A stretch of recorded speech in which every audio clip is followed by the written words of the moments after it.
बंदी छोड़ सतगुरु रामपाल जी परमेश्वर जी की जय हो।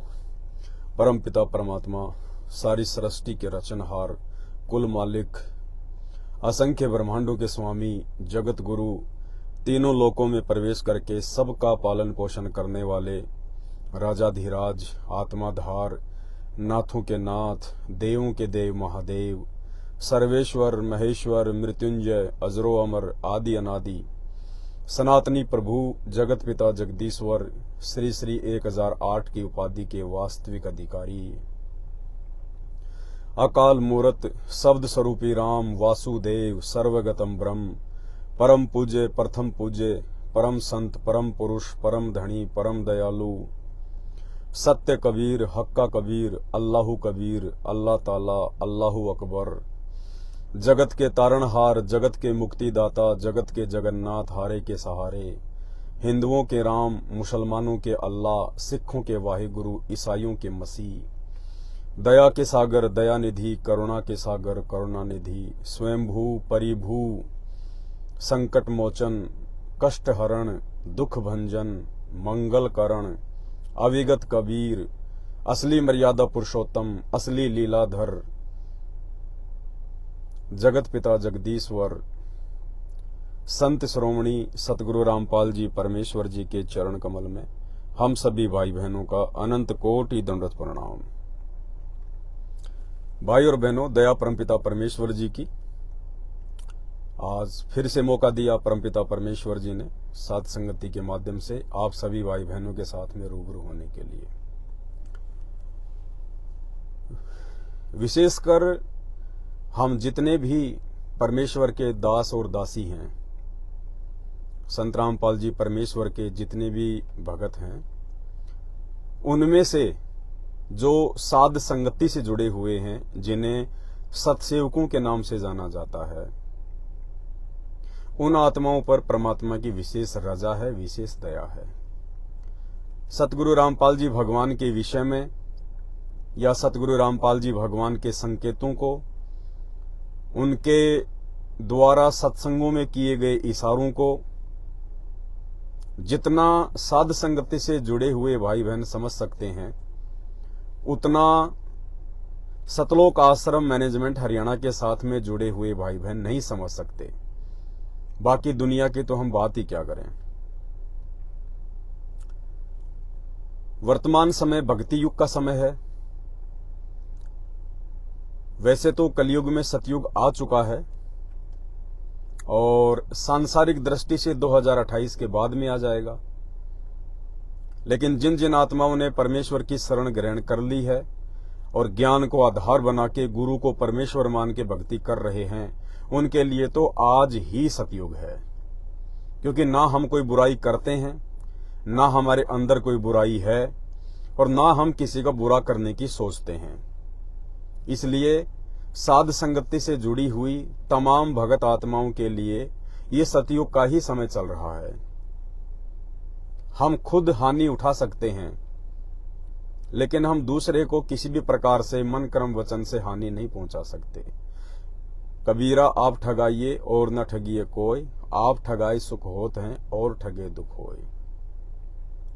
जो तोको काटा बोवे वाको बोतु फूल, तोए फूल के फूल हैं वाको हैं त्रिशूल।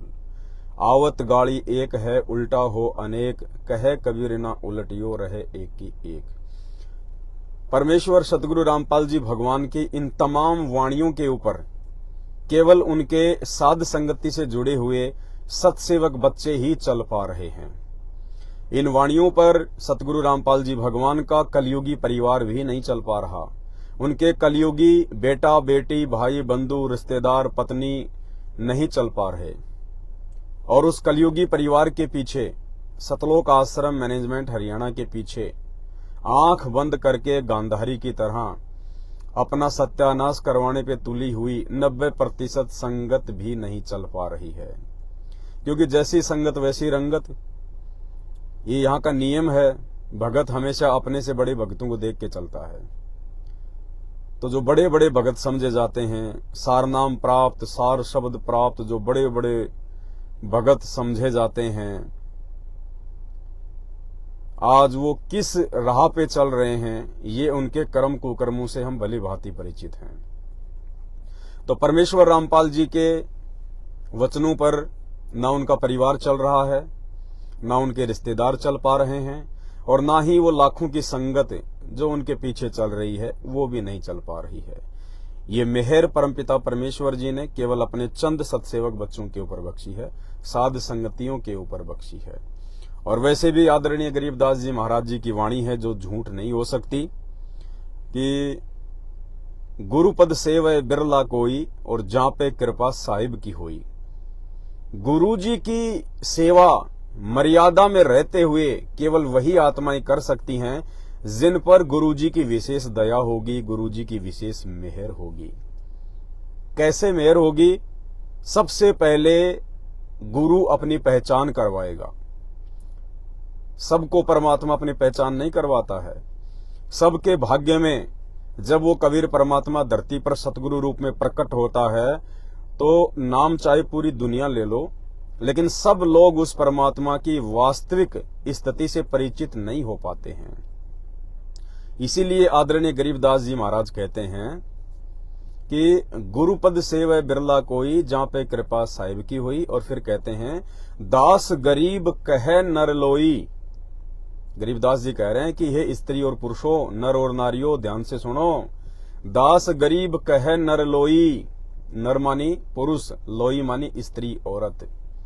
दास गरीब कहे नर लोई, गुरु सतगुरु चीने बिरला कोई।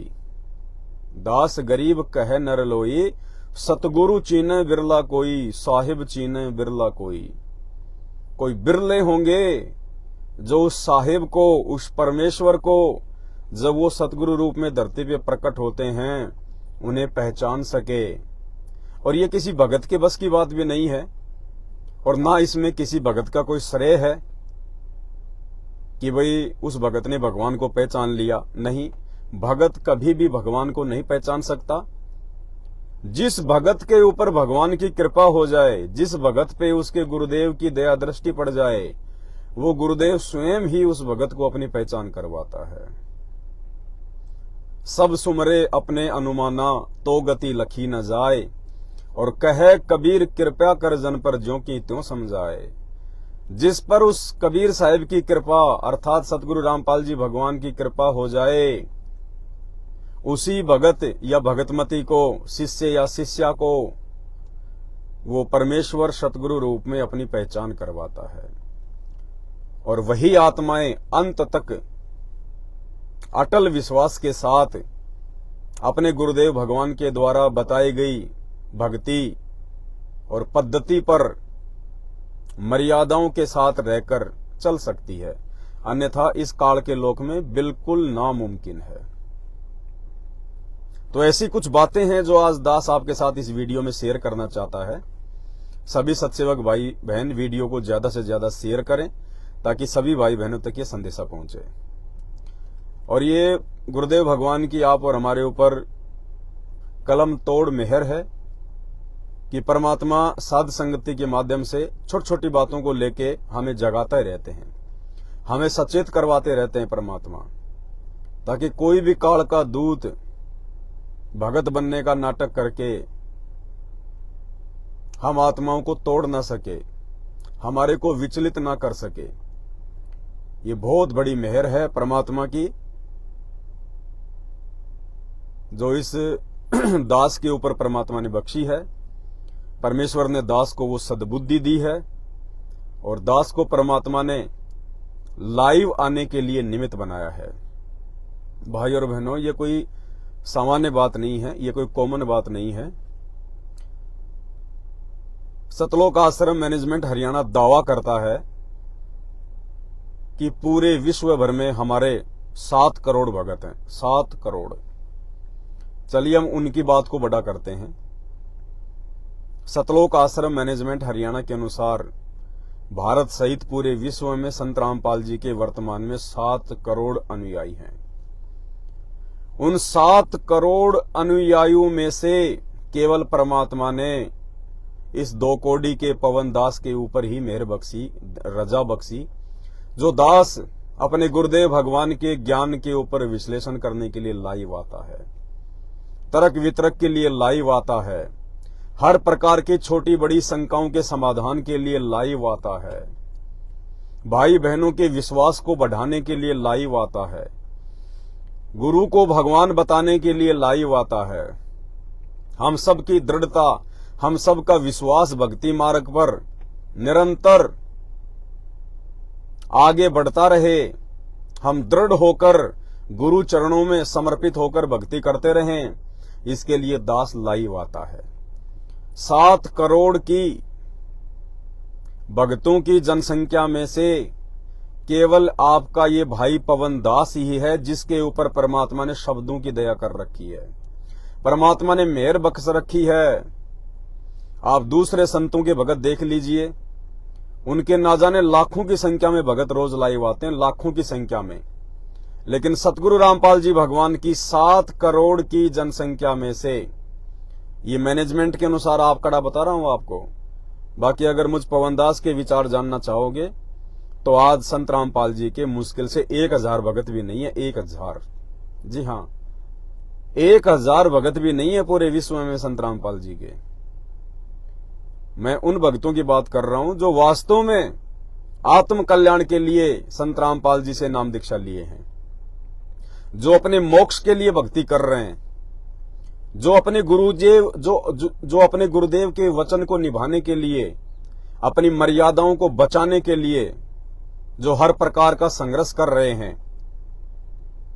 बड़ी मुश्किल से पूरे विश्व में ऐसे 1000 भगत भी नहीं है, 1000 भी।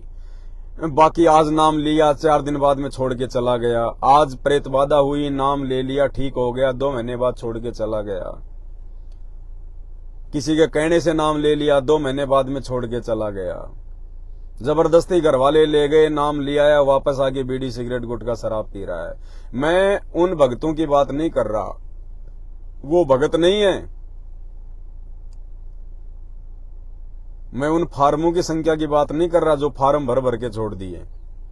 मैं उन वास्तविक भगत आत्माओं की बात कर रहा हूं जिनको इस कलयुग की बिचली पीढ़ी में सतलोक जाना है, जिन्होंने अपना ये टारगेट बना लिया, चाहे कुछ भी हो जाए, जग रूठे, चाहे घर छूटे, चाहे समाज रूठे, कुछ भी हो, मुझे सतलोक जाना है। ऐसी भगत आत्माएं आज पूरे विश्व भर में संत रामपाल जी के भगत कहलाने के 1000 भी लायक नहीं है, 1000 भी।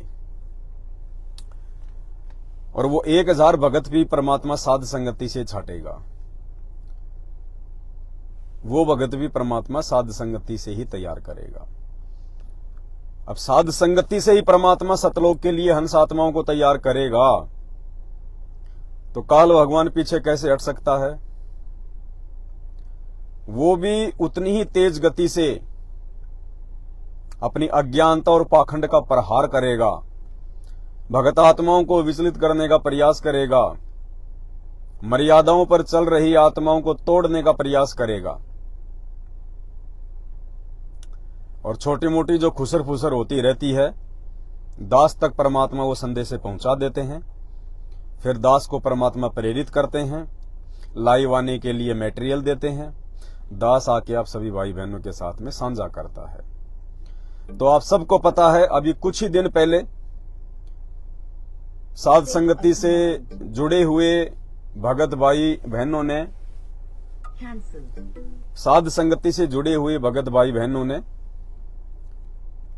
एक संकल्प लिया, एक प्रतिज्ञा की कि आज के बाद हम मार्केट का कोई भी खाना नहीं खाएंगे, बाजार की कोई भी वस्तु नहीं खाएंगे, बाहर की कोई भी वस्तु हम ठेले पे, थड़ी पे या होटल में, विशेषकर जो भोजन होता है, ब्रेकफास्ट वगैरह होता है, लंच वगैरह होता है, वो हम नहीं खाएंगे। हम अपने घर पर लाकर बनाकर खाएंगे, क्योंकि मार्केट में ना ही तो स्वच्छता है, ना ही शुद्धता है, ना उनके विचार शुद्ध हैं, हर प्रकार से वो मलिन हैं, चाहे आत्मिक रूप से हो, चाहे शारीरिक रूप से हो। और हमने तो अपनी भक्ति को बचा के रखना है, इसमें चारों तरफ से हमने सावधानियां रखनी पड़ेंगी। क्योंकि कहते हैं जैसा खाओगे अन्न वैसा होगा मन, और जैसा पियोगे पानी वैसी होगी वाणी। और खाने पीने का जो असर है वो डायरेक्ट हमारी आत्मा पे होता है, हमारे विचारों पे होता है। तो साध संगति से जुड़े हुए सभी भगत भाई बहनों ने यह संकल्प लिया कि भले हमारे को भूखा क्यों ना रहना पड़े, लेकिन हम फल फ्रूट, पानी और जूस वगैरह इन चीजों के अलावा हम बाजार का कुछ भी नहीं खाएंगे। अपने घर पे आटा है, दाल है, सब्जी है, हम मार्केट से लेके आएंगे, क्योंकि उनके ऊपर इंसान का कोई जो है अधिकार नहीं है। आप कहोगे साहब आप लोग गेहूं भी तो बाजार से लाओगे, सब्जी भी तो बाजार से लाओगे, आप दूध भी तो जो है बाजार से लेके आओगे, क्या वो चीजें बाजार की नहीं हुई?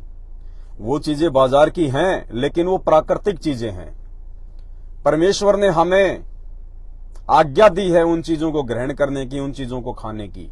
जब आप बाइबल पढ़ेंगे, आप कुरान पढ़ेंगे, तो परमेश्वर ने 6 दिन में सृष्टि रच के 7वें दिन जब विश्राम किया, तो परमेश्वर ने खाने पीने के लिए आदेशित किया है। तो साग या सब्जी पे किसी व्यक्ति का अधिकार नहीं है, वो परमेश्वर ने हमें खाने के लिए दी है। अनाज पे किसी व्यक्ति का अधिकार नहीं है, परमेश्वर ने हमें खाने के लिए दी, हमें आज्ञा दी है। उस अनाज को हम अपने घर पे लाके बना के खाएंगे, वो साग सब्जी हम अपने घर पे लाके बना के खाएंगे। फल फ्रूट के ऊपर किसी व्यक्ति का कोई अधिकार नहीं है, डायरेक्ट वो प्राकृतिक चीजें हैं, वो परमेश्वर ने दिया है, वो प्रकृति ने दी है। उन चीजों पे बाजार का कोई नियंत्रण नहीं, कोई अधिकार नहीं है। उन सभी वस्तुओं को हम अपने घर पे लाके बना के खाएंगे, बना बनाया नहीं खाएंगे।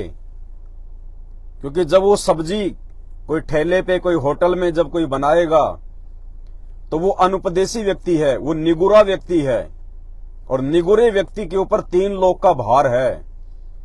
हमें कुछ नहीं पता, वो शराब भी पीता है, वो मांस भी खाता है, वो बीड़ी भी पीता है, वो जो है व्यभिचार भी करता है। 24 घंटे उसके दिमाग में क्या चलता रहेगा, वो सारे के सारे कुविचार जब वो खाना बना के देगा तो उस खाने के अंदर ऑटोमेटिक आएंगे। इसलिए हमने बना बनाया भोजन बाजार में नहीं खाना, मार्केट में नहीं खाना। बाजार से कच्चा सामान लाके हम अपने घर पे बना के खाएंगे। हमारे घर पे परमात्मा का दरबार है, हमारे घर पे परमात्मा की वाणियां चलती रहती हैं, हमारे घर पे तीनों समय की आरती होती है। माता बहनें जब हमारे घर पे खाना बनाएंगी तो उस समय कोई आरती कर रही होगी, कोई परमात्मा की वाणियां चल रही होंगी, या कोई अपना मंत्र जाप कर रही होंगी, और उस परिवार में परमात्मा की आत्माएं होंगी। तो उस खाने में वो भक्तिमय वातावरण हो जाता है, पूरा का पूरा भक्तिमय। ये बहुत ज्यादा अहमियत रखता है भक्ति मार्ग में। अगर हमने तीनों गुणों के प्रभाव से बचना है, पहली बात तो भाई और बहनों, ये काल हमें भक्ति जो है वो कितनी करने दे रहा है हम सब अच्छे से जानते हैं। ऊपर से फिर हम मन में आया वो खा लिया पी लिया, मार्केट में मन में आया उसके घर चले गए, मन में आया रिश्तेदार के खा लिया पी लिया, मन में आया वहां पे आपने नाश्ता कर लिया। ऊपर से फिर वो तीनों गुणों का प्रभाव, निगुरे व्यक्तियों के विचार, उनकी सोच, वो भी हमारी आत्मा में जाएगा। और हमने तो यहां से पाक साफ होके इस काल के गंदे लोग से बाहर निकलना है, तो हमने कितनी सावधानी बरतनी होगी, हमने कितनी शुद्धता बरतनी होगी। ये बातें केवल उन्हीं आत्माओं के समझ में आएंगी जिन आत्माओं का मकसद, जिनका टारगेट केवल मोक्ष प्राप्ति है। बहुत सावधानी रख के हमने चलना पड़ेगा। तो जैसे ही हजारों की संख्या में साध संगति से जुड़े हुए सत्सेवक भाई बहनों ने यह संकल्प लिया, यह प्रतिज्ञा ली कि भाई हमने तो अपना आत्म कल्याण चाहिए, और बिल्कुल सही बात है, निगुरे व्यक्ति का नहीं खाएंगे, निगुरे व्यक्ति के घर का नहीं खाएंगे। और बाजार की कोई भी वस्तु नहीं खाएंगे, अपने घर पे बना बनाया खाएंगे। तो कुछ एक काल प्रेरित आत्माएं जो काल प्रेरणा से भक्तों को डगमग करने का प्रयास करती रहती हैं, वो करती रहेंगी, पहले भी करती आई हैं। तो उन्होंने बीच में टांग अड़ानी शुरू कर दी। ये पवनदास तो नए नए नियम निकाल के लाता है, गुरुजी ने तो कभी मना नहीं किया, गुरुजी तो कहते हैं कि आप अपने रिश्तेदारी में जाओ, वहां पे आप खाना खाओ, आपको अन्नदेव की आरती दे रखी है, आप आरती करो, आपके ऊपर कोई भार नहीं चढ़ेगा, गुरुजी ने तो मना ही नहीं किया, ये पवनदास क्यों मना कर रहा है? भाई, पवनदास को इस भक्ति मार्ग में अपनी मनमुखी बातों को आपके सामने रख के अगले जन्म में गधा सुअर नहीं बनना। पवनदास को अपनी तरफ से कोई बात बोल के परमात्मा का दोषी नहीं बनना। ये दास केवल वही बोलेगा, उतना ही बोलेगा जितना परमात्मा बोलने के लिए आदेशित करता है, और वो बिल्कुल सत्य होगी। और परमात्मा हर बार दास की बात का समर्थन करते हैं, हर बात का, क्योंकि दास परमात्मा के बाहर कुछ नहीं बोलता। तो कुछ एक भाई बहनों ने ऐसी वीडियो भी भेजने शुरू कर दिए कि ये देखो जी, गुरुजी तो कह रहे हैं कि आप जब अपनी रिश्तेदारी में जाओ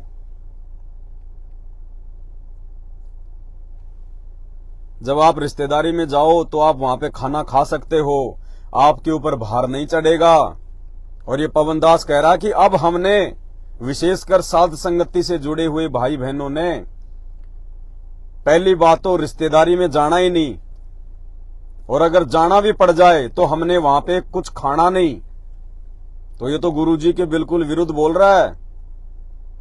और फिर ये वीडियो दिखाया उन्होंने कि देखो, गुरुजी तो कह रहे हैं कि रिश्तेदारी में जाओ, खाना खाओ, कोई दिक्कत नहीं। सुनिए, पहले वो वीडियो सुना देते हैं आपको। ब्राह्मण बनिया, अक्षत्रिय, शूद्र, ये चारों कुल ऊंचा। देखो वाणी में कितना अंतर है पुण्यात्मा। ब्राह्मण बनिया, अक्षत्रिय, शूद्र, वैश्य कहो चाहे बनिया कहो, ये चारों कुल ऊंचा। अभी नकलिया नदनों का रखा शूद्र वर्ण तो जो है ना, ये नीचा कुल है, शूद्र नहीं। अपने अपने कर्म को जो निष्ठा से कर रहा है, सभी का कार्य करने योग्य है, कर्तव्य कर्म है, और कोई ऊंचा नीचा नहीं। जिसका जो कर्म है वो सही कर रहा है अपने निभाकर, कहते ये चारों कुल ऊंचा। और नुगरे द्वार न जावे योगी, जो सत सोजत इंद्री सूचा। कि अगर ठीक सत साधना करने वाला हो और परमात्मा का नाम ले रखा हो, पूर्ण परमात्मा की भक्ति करता हो, इन चारों कुलों में, किसी भी कुल में, किसी भी वर्ण में उत्पन्न हो और ये साधना कर रहा हो, और ये साधना ना कर रहा हो, उस निगुरे के घर नहीं जावे। इन चारों वर्णों में जो सच साधना करता है तो उसके आहार आप कर सकते हो, ऐसा लिखा। अपनात्मा ये चिंतित ना होना कि तुम भाई हमने तो रिश्तेदारी में जाना पड़ता है और वहां भी फिर रोटी तो खानी ही पड़ती है, मारे भी बाहर लगेगा, वो भी नुगरे है। तो उसका एक बता रखा है एंटीबायोटिक आपको, कि कहते हैं आप वहां जाते हो, खाना खाने नहीं जाते उनके वहां पर, और आपके पास एक ऐसे मंत्र हैं, उस नाम के जाप से, ये तो जो भक्ति नहीं करते ना उन पे असर है। और किसी कारण से आप जी ने कहीं आहार करना पड़ जाता है तो परमात्मा का नाम जाप करते रहिए, और अन्नदेव की आरती है छोटी सी, उसको आप कीजिए, आपको हानि होगी नहीं आपको, और जिसका अपना आहार किया उसको पुण्य हो जाएगा। इस तरह मालिक ने बताया है। तो इस वीडियो का हवाला देते हैं भगत भाई बहन कि देखो, गुरुदेव तो कह रहे हैं कि आपने रिश्तेदारी में जाना भी पड़ जाए तो कोई दिक्कत नहीं है, आप वहां पे भोजन कीजिएगा, आपको जो मंत्र प्राप्त हैं, आप उन मंत्रों से आपके ऊपर भार नहीं चढ़ेगा, और आपको एक अन्नदेव की आरती दे रखी है, आप वो आरती भी करना, उससे आप पे कोई भार नहीं चढ़ेगा। और देखो पवनदास कहता है कि हम भक्तों ने रिश्तेदारी में भी नहीं जाना, और चले गए तो उनका कुछ खाना पीना नहीं है, अपना पानी भी साथ में लेके जाओ, और शाम को अपने घर पे वापस आने का प्रयास करो। और रुकना भी पड़ गया, रात को मजबूरी है, तो ऐसे निगुरे व्यक्ति के बिल्कुल भी भोजन ना करो। भाई देखो, परमात्मा कहते हैं शब्द सैन सतगुरु की पहचान है, वो पावे अटल सुहाग रे। जिनके सत्संग आप सुन रहे हो, जिनके आप भगत हो, वो कोई सामान्य संत नहीं है, कोई सामान्य व्यक्ति नहीं है। ये वही परम शक्ति है जिसने वेदों का ज्ञान दिया है, जिसने वेद लिखवाई हैं, जिसने गीता जी लिखवाई है। और उन वेद और गीताओं को समझना लाखों वर्षों से पूरी दुनिया के लिए महाभारत हो रहा था। आज स्वयं उस महाशक्ति ने, उस परम शक्ति सतगुरु रामपाल जी भगवान ने आकर वेदों को भी समझाया और गीता जी के श्लोकों को भी समझाया। अब यदि वो परम शक्ति सतगुरु रामपाल जी भगवान सतगुरु रूप में सत्संग करेंगे, तो भाई आपने कैसे सोच लिया कि उनके मुख कमल से किए गए सत्संग आपको इतनी आसानी से समझ में आ जाएंगे? अरे वेद भी तो वही ज्ञान है, गीता भी वही ज्ञान है, और दिया किसने? सतगुरु रामपाल जी भगवान ने। तो सतगुरु रामपाल जी भगवान के द्वारा वेद और गीता जी का ज्ञान आज तक किसी के समझ में नहीं आया, उसको खुद परमेश्वर ने आके समझाना पड़ा। और जब आज वो परमपिता परमेश्वर डायरेक्ट धरती पे प्रकट होकर सतगुरु रूप में जब सत्संग करेगा, तो क्या वो सत्संग इतने आसान है कि आप उनको समझ जाओगे? तत्वदर्शी संत के सत्संग तत्व ज्ञान युक्त होते हैं, तत्व ज्ञान युक्त। जब गीता और वेद ही कोडवर्ड में हैं, संकेतों में हैं, तो तत्वदर्शी संत जब अपने मुख कमल से सत्संग करेगा, तो उनके द्वारा किए गए सत्संगों को समझना तो महाभारत और गीता जी से भी बहुत बड़ी बात है, बहुत बड़ी बात है। ये कोई सामान्य संत नहीं है जो कि मनोरंजन की बातें सुना रहा है, कोई चुटकुले सुना रहा है। काल भगवान के साथ में सतगुरु रामपाल जी भगवान का एग्रीमेंट है, उसके तहत परमात्मा 99% बातें संकेतों में बोलेंगे, संकेतों में, कोडवर्ड में बोलेंगे। इसीलिए फिर कहा परमात्मा ने कि शब्द सैन सतगुरु की पहचान है। जो आत्मा अपने गुरुदेव के उन सत्संगों में किए गए संकेतों को समझने लग जाएगी, वो पावे अटल सुहाग रहे, वो ही आत्मा सतलोक जाने की अधिकारी होगी। और उन संकेतों को समझना कोई बालकों का काम नहीं है, कोई बच्चों का काम नहीं है। उन संकेतों को भी केवल वही आत्माएं समझ सकती हैं। कौन आत्माएं? सब सुमरे अपने अनुमाना तो गति लखी न जाए। गुरुदेव कहते हैं अगर अपनी अपनी मनमर्जी से उनका अर्थ निकालेंगे, तो कहते हैं तो गति लखी न जाए, आप नहीं समझ पाओगे। कहे कबीर कृपया कर जन पर, और ज्यों की त्यों समझाए। जिस पे गुरुदेव कृपा करेंगे, रजा बख्शेंगे, वही आत्माएं उनके सत्संगों के अंदर उन संकेतों को समझ पाएंगी। अब परमेश्वर ने हर आत्माओं को अपना ज्ञान समझाना है, उनके संस्कार के अनुसार। जब परमात्मा सत्संग करने के लिए बैठते हैं, तो उनके सामने लाखों की भीड़ होती है। बरवाला आश्रम में या करोथा आश्रम में जब गुरुदेव भगवान सत्संग किया करते थे, तो आपको पता है 50-60 हजार व्यक्ति उनके सामने बैठा करते थे।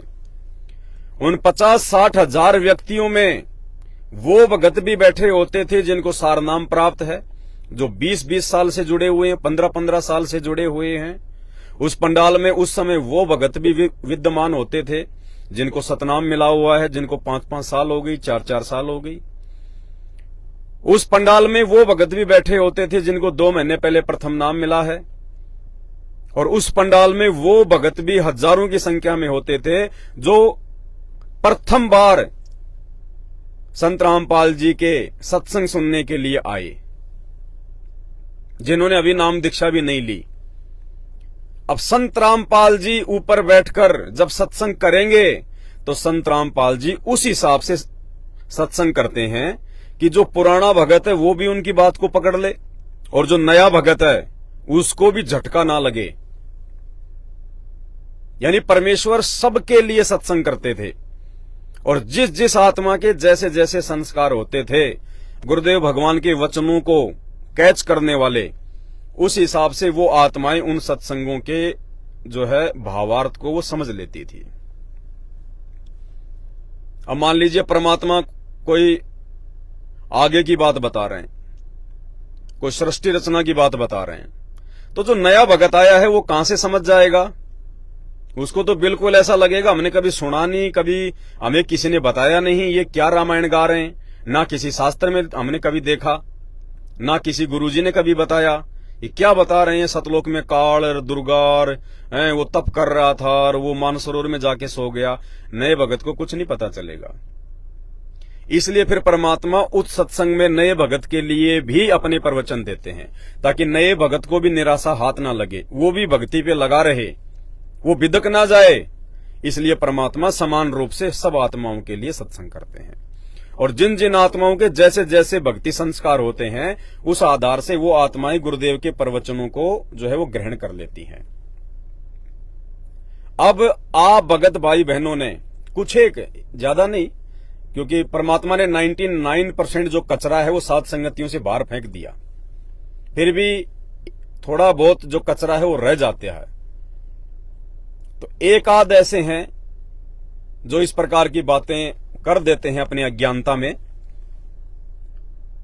दास ने अभी आपको जो गुरुदेव भगवान का वो सत्संग सुनाया जिसमें परमात्मा कह रहे हैं कि आप किसी रिश्तेदारी में जाओ तो आप वहां पे खाना भी खा सकते हैं, आपको मंत्र मिला हुआ है, आपको अन्नदेव की आरती दे रखी है, आपके ऊपर भार नहीं चढ़ेगा। तो उन्होंने ये कहा कि भाई अब रिश्तेदारी में जाएंगे तो कहां खाएं, क्या करें? भाई देखो, भार तो चढ़ेगा, गुरुजी ने कह दिया, इसका मतलब ये नहीं कि भार नहीं चढ़ेगा, भार चढ़ेगा, क्योंकि नियम तो नियम है, विधान तो विधान है परमात्मा का।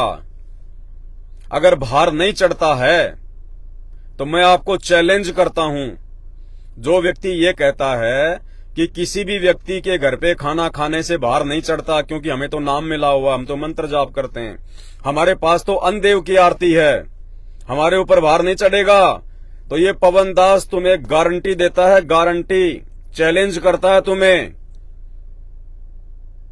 तुम मुझे किसी कसाई के घर पे खाना खा के दिखा दो। जो व्यक्ति दिन रात जो मुर्गे काटता है, जो बकरे काटता है, तुम उसके घर पे मुझे एक टाइम का खाना खा के दिखा दो और कर देना तुम अन्नदेव की आरती, और दूसरे दिन आके मुझे बताना कि तुम्हारे भक्ति भाव जो है बिगड़े या नहीं बिगड़े, तुम्हारे विचारों में सोच में तब्दीली आई कि नहीं आई। तुम खुद महसूस कर लोगे कि तुमने अपना कितना योग सत्यानाश कर दिया, तुमने अपनी कितनी भक्ति बर्बाद कर दी उस कसाई के घर पे खाना खा के, उस कसाई का वो अनाज खा के, उस कसाई के घर का पानी पी के। अगर नहीं कुछ बिगड़ता है और कोई भार नहीं चढ़ता है, उस कसाई के घर पे खाना खा के दिखा दो। चलो वैसे खाना खाने मत जाओ, कभी अगर ऐसी मजबूरी हो गई और तुम्हें उस कसाई के घर पे रात को रुकना पड़ गया मजबूरी में, और वो कसाई तो भाई देखो इंसान तो इंसान ही है, वो भी कहेगा भाई साहब खाना खाओ, आप मुझे खाना खा के दिखा देना। जब आपको ये पता चल जाए कि ये कसाई है, ये दिन में 100 मुर्गे काटता है, 100 बकरे काटता है ये दिन में, इतना पाप इसके ऊपर है, आप मुझे उस घर का खाना खा के दिखा दो, पानी पी के दिखा दो।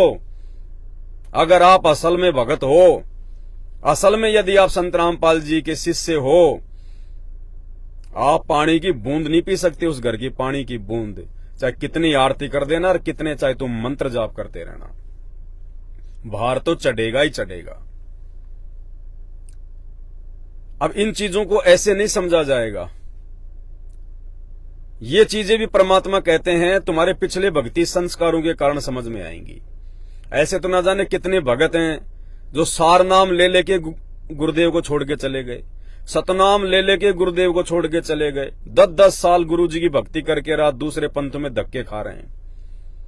ये ज्ञान और ये भगवान ऐसे समझ में नहीं आता, ये ज्ञान और ये भगवान आपके पिछले भक्ति संस्कारों की वजह से समझ में आएगा। बाकी तो आज सतगुरु रामपाल जी भगवान के परिवार को ही समझ में नहीं आ रहा, उनके बेटा बेटी को ही समझ में नहीं आ रहा, उनके रिश्तेदारी धक्के खा रहे हैं, सारे उल्टे काम कर रहे हैं, सारे मर्यादा तोड़ने वाले काम कर रहे हैं। वो भक्ति में राजनीति का समावेश कर दिया, दुनिया के लिए बैडमिंटन के स्टेडियम बनवा दिए, अपने धार्मिक धंधे के लिए कहीं एम्बुलेंस चला रहे हैं, कहीं जो है बसें चला रहे हैं, रक्तदान, देहदान, राजनीतिक रैलियां, राजनीतिक पार्टियों को वोट सपोर्ट। खुद उनके कलयुगी परिवार वाले नहीं समझ पाए इस ज्ञान को और इस भगवान को। ये पिछले भक्ति संस्कारों की वजह से समझ में आता है। अब देखिए, आपको जवाब देते हैं उस बात का जो कहते हैं कि पवनदास मना करता है कि हमने किसी अनुपदेशी के घर पे नहीं खाना, किसी रिश्तेदारी में जाएं तो वहां भोजन नहीं करना, नहीं तो बाहर चढ़ेगा। बिल्कुल चढ़ेगा। परमात्मा क्यों कह रहे हैं ये बात कि आप वहां पे खाना खा सकते हो, आपको मंत्र मिले हुए हैं, आपको अंधदेव की आरती प्राप्त है, आपके ऊपर भार नहीं चढ़ेगा। क्यों कह रहे हैं परमात्मा? और ये बात परमात्मा किन आत्माओं को कह रहे हैं? ये सबके लिए आदेश नहीं है परमात्मा का कि तुम रिश्तेदारी में जाओ, कहीं भी मार्केट में जाओ, तुम खाना खा लो, कुछ भी पी लो तो तुम्हारे ऊपर भार नहीं चढ़ेगा। ये आदेश परमात्मा का सबके लिए नहीं है। ये आदेश परमात्मा का उन आत्माओं के लिए है जो आत्माएं नई नई भक्ति से जुड़ती हैं, जिनके पिछले संस्कार अभी मजबूत नहीं है, जो अभी नए नए नाम दीक्षित हुए हैं या नए नए अभी संत रामपाल जी के सत्संग सुनने लगे हैं। ये आदेश परमात्मा का, ये हल्की सी छूट, ये उन आत्माओं के लिए है। अगर परमेश्वर एकदम से बाउंड कर दें तो कोई भी व्यक्ति इस ज्ञान को ग्रहण नहीं करेगा, इस नाम को ग्रहण नहीं करेगा, वो सत्संग सुनना ही पसंद नहीं करेगा। इसलिए परमात्मा के हल्की सी छूट वाले जो आदेश होते हैं, वो आदेश सभी आत्माओं के लिए नहीं होते, वो दृढ़ आत्माओं के लिए नहीं होते। मोक्ष की इच्छा मन में रखकर भक्ति करने वाली आत्माओं के लिए नहीं होते। ये उन माता बहनों के लिए, उन कमजोर संस्कार वाले भक्तों के लिए होते हैं जो नए नए भक्ति पे जुड़े हैं, या जो इसी जन्म में जिन्होंने भक्ति का अकाउंट खोला है, ये उनके लिए होते हैं। देखिए, एक सत्संग सुनाते हैं आपको परमात्मा का। इस सत्संग में गुरुदेव भगवान कह रहे हैं कि हमारी माता बहनों ने किसी प्रकार का कोई आडंबर नहीं करना, कोई दिखावा नहीं करना, ना कोई टिक्की, ना कोई बिंदी, ना कोई सिंदूर, ना कोई गहना, ना कोई श्रृंगार। बिल्कुल विधवा की तरह रहना पड़ेगा, बिल्कुल, अगर आपको ज्ञान समझ में आ गया तो। और यदि संत रामपाल जी की शिष्या होकर और शतनाम के उपरांत भी यदि वो हार श्रृंगार करती है, ओठों पे लाली लगाती है, कानों में बालियां पहनती है, नाखून नाक में पहनती है, यानी कोई भी आभूषण धारण करती है, या कोई बिंदी सिंदूर या कोई पाउडर लगा के अपने आप को मतलब जो है जो बड़ा चढ़ा के दिखाने का जो प्रयास जो करती है या करते हैं, तो वो अभी भगत नहीं है। उनको अभी ज्ञान समझ में नहीं आया, उनका टारगेट अभी मोक्ष प्राप्ति का नहीं है। वो कभी भी विचलित हो सकते हैं, कभी भी डगमग हो सकते हैं। तो देखिए, संत रामपाल जी भगवान इस 2 मिनट के सत्संग में दोनों प्रकार के आदेश दे रहे हैं। पहले तो परमात्मा ने बिल्कुल सत्संग में मना कर दिया कि हमारी जो माता बहनें हैं उन्होंने किसी प्रकार का कोई आडंबर नहीं करना, कोई हार श्रृंगार नहीं करना, टिक्की बिंदी सिंदूर वगैरह कुछ नहीं। बिल्कुल क्लियर कट जो भक्ति का विधान है वो उन्होंने हमारे सामने रख दिया। और लास्ट में फिर परमात्मा क्या कह रहे हैं कि बिंदी और सिंदूर 2 में से एक लगा सकती हैं, बिंदी या सिंदूर 2 में से एक लगा सकती हैं। वो भी केवल इसलिए ताकि ये पहचान हो कि ये शादीशुदा है या फिर ये कुंवारी है। ठीक है, छूट दे दी परमात्मा ने, बिंदी या सिंदूर में से एक की छूट दे दी कि भाई ये पहचान हो जाए कि ये शादीशुदा है या फिर ये कुंवारी है। और फिर तुरंत उसके बाद में गुरुदेव क्या बोल रहे हैं, ये केवल उन आत्माओं के लिए हैं जो समाज से संघर्ष नहीं कर पाती, जिनको ज्ञान अभी पूरी तरह से समझ में नहीं आया, जो संघर्ष नहीं कर पा रही, अन्यथा इसकी कोई आवश्यकता नहीं है। गुरुदेव ने लास्ट में बिल्कुल मना कर दिया, अन्यथा यानी यदि आपको ज्ञान समझ में आ गया, यदि आप संघर्ष करने के लायक बन गए, यदि आपका टारगेट मोक्ष प्राप्ति का हो गया, तो उन आत्माओं के लिए परमात्मा ने लास्ट में मना कर दिया कि अन्यथा इनकी भी कोई आवश्यकता नहीं है। अर्थात बिंदी या सिंदूर की भी कोई आवश्यकता नहीं है। जिनको ज्ञान समझ में आ गया उनको, और जो नए नए भगत हैं जिनको ज्ञान समझ में नहीं आया, जो परिवार में अकेला उपदेशी है, जो अपने परिवार का सामना नहीं कर पा रहा है, जो लोक लाज अभी उसके अंदर जो है ठूस के भरी है, ठीक है, ये उन आत्माओं के लिए परमात्मा ने हल्की सी छूट दे दी कि बिंदी या सिंदूर दो में से एक आप लगा सकते हैं, और लास्ट में कह दिया अन्यथा उसकी कोई आवश्यकता नहीं। और गुरुजी बोल के कह रहे हैं कि ये छूट केवल उन आत्माओं के लिए जो भी नए नए भक्ति पे लगे हैं। सुनिएगा।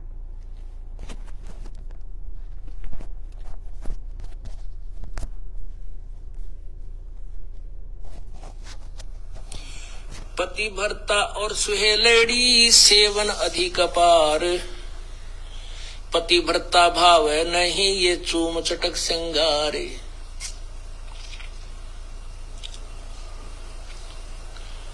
पुण्यात्माओं, इसमें दोनों ही हमें आदेश दे रहा है परमात्मा, दोनों ही निर्देश हैं। अपने साधारण जीवन में और इस भक्ति जीवन में हमने कैसे जीना है। पतिव्रता और स्वेलड़ी सेवन अधिक अपार, वो अधिक से अधिक जो पुण्यात्मा है, पतिव्रता यानी एक इष्ट पर आश्रित पुण्यात्माएं हैं, वो अधिक से अधिक सेवन यानी पूजा करती हैं। और वो पतिव्रता भावनी चोम चटक श्रृंगार, पतिव्रता को किसी भी प्रकार के बाह्य आडंबर करने की आवश्यकता नहीं। कहते हैं इन श्रृंगारों की परमात्मा को कति आवश्यकता नहीं, वो अंदर से जानता है ये कितना भगत है, और उसमें उतना ही प्रेम होता है प्रभु का। ऐसे ही हम अपनी बहन बेटियों से प्रार्थना करते रहते हैं कि हमने न तो ये मेहंदी वगैरह लगानी है, ना ये नाखूनों को लाल करना है, ना होठों को लाल करना है, ये नहीं चाहिए हमने। आप केवल अपने मांग में सिंदूर आदि लगा सकते हैं, जिससे ये एक प्रतीक है ये शादीशुदा है या मैरिड है अनमैरिड, बस इतना। वो भी लगाना चाहे तो लगा सकते हैं, अन्यथा कोई आवश्यकता नहीं है। ये उनके लिए है जो नए नए आते हैं, उनको एकदम हर एक क्रिया से विपरीत होना पड़ता है, इसलिए वो थोड़े से घबरा जाते हैं। जब ज्ञान हो जाएगा फिर आपको ये शरीर मिट्टी नजर आओगा। इस मिट्टी के घड़े को कितना श्रृंगार है, कितना इसके ऊपर चित्र सुंदर लगा दे, जिसमें वस्तु जल नहीं है तो ये व्यर्थ है। तो भाई और बहनों, ये परमात्मा ने जो सत्संग किया, और जब परमात्मा सत्संग कर रहे थे तो वहां पे हजारों की भीड़ थी, तो परमात्मा ने हर प्रकार की आत्माओं के लिए इस सत्संग में अपना ज्ञान दे दिया कि जो अभी नए नए जुड़े हैं, जो अभी समाज में जो संघर्ष नहीं कर पा रहे, अपने परिवार में संघर्ष नहीं कर पा रहे, जो अभी लोकलाज में हैं, तो वो टिक्की या सिंदूर दो में से एक लगा सकती हैं, जिससे ये पता चल जाए कि ये कुंवारी है या ये शादीशुदा है। बस जबकि इसकी कोई आवश्यकता नहीं है।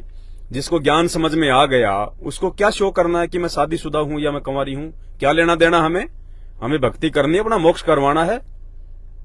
मेरी शादी हो गई, अब मुझे क्या मतलब है मैं कुंवारा हूं या मेरी शादी हो गई है, ज्ञान समझ में आ गया, अपना मोक्ष करवाना है। तो ये परमात्मा ने हल्की सी छूट उन कमजोर आत्माओं को दी है। और फिर आगे परमात्मा क्या कह रहे हैं, अन्यथा इसकी कोई आवश्यकता नहीं है। जब ज्ञान समझ में आ जाएगा तो ये शरीर आपको मिट्टी नजर आएगा, इसको कितना संवारे, क्या संवारे हम इस मिट्टी को, ये तो मिट्टी का घड़ा है। क्या बिंदी, क्या सिंदूर, क्या टिक्की, क्या गहना, क्या आभूषण, क्या लाली, क्या पाउडर। तो परमात्मा ने अच्छी आत्माओं के लिए भी सत्संग कर दिया कि जिसको ज्ञान समझ में आ गया, उनको शरीर मिट्टी नजर आएगा, वो कोई हार श्रृंगार कुछ नहीं करेगा।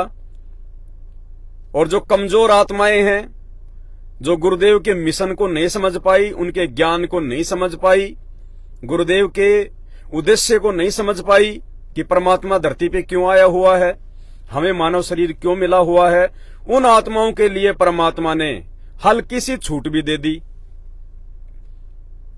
अब कोई भगत कहीं बैठ के कोई बातचीत करे कि भाई देखो, हमने तो अपना आत्म कल्याण करवाना, अपना मोक्ष करवाना, भाई असंख्य जन्म हो गए। यहां पे पति ने जो है अपनी पत्नी को प्रसन्न करते हुए और पति ने अपनी पत्नी को प्रसन्न करते हुए, आज से पहले हम दुनिया को ही तो जो है वो प्रसन्न करते आए हैं। और दुनिया ने हमें दे क्या दिया?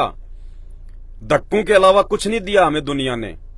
गधे कुत्ते सुअर बनते फिरे हम यहीं पे।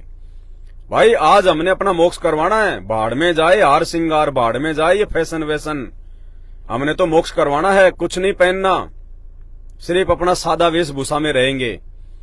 हमें तो परमात्मा प्रसन्न करना है, दुनिया प्रसन्न नहीं करनी। ना कोई टिक्की, ना कोई बिंदी, ना कोई सिंदूर, ना कुछ नहीं, कोई दिखावा नहीं, कोई आडंबर नहीं, कोई पाखंड नहीं।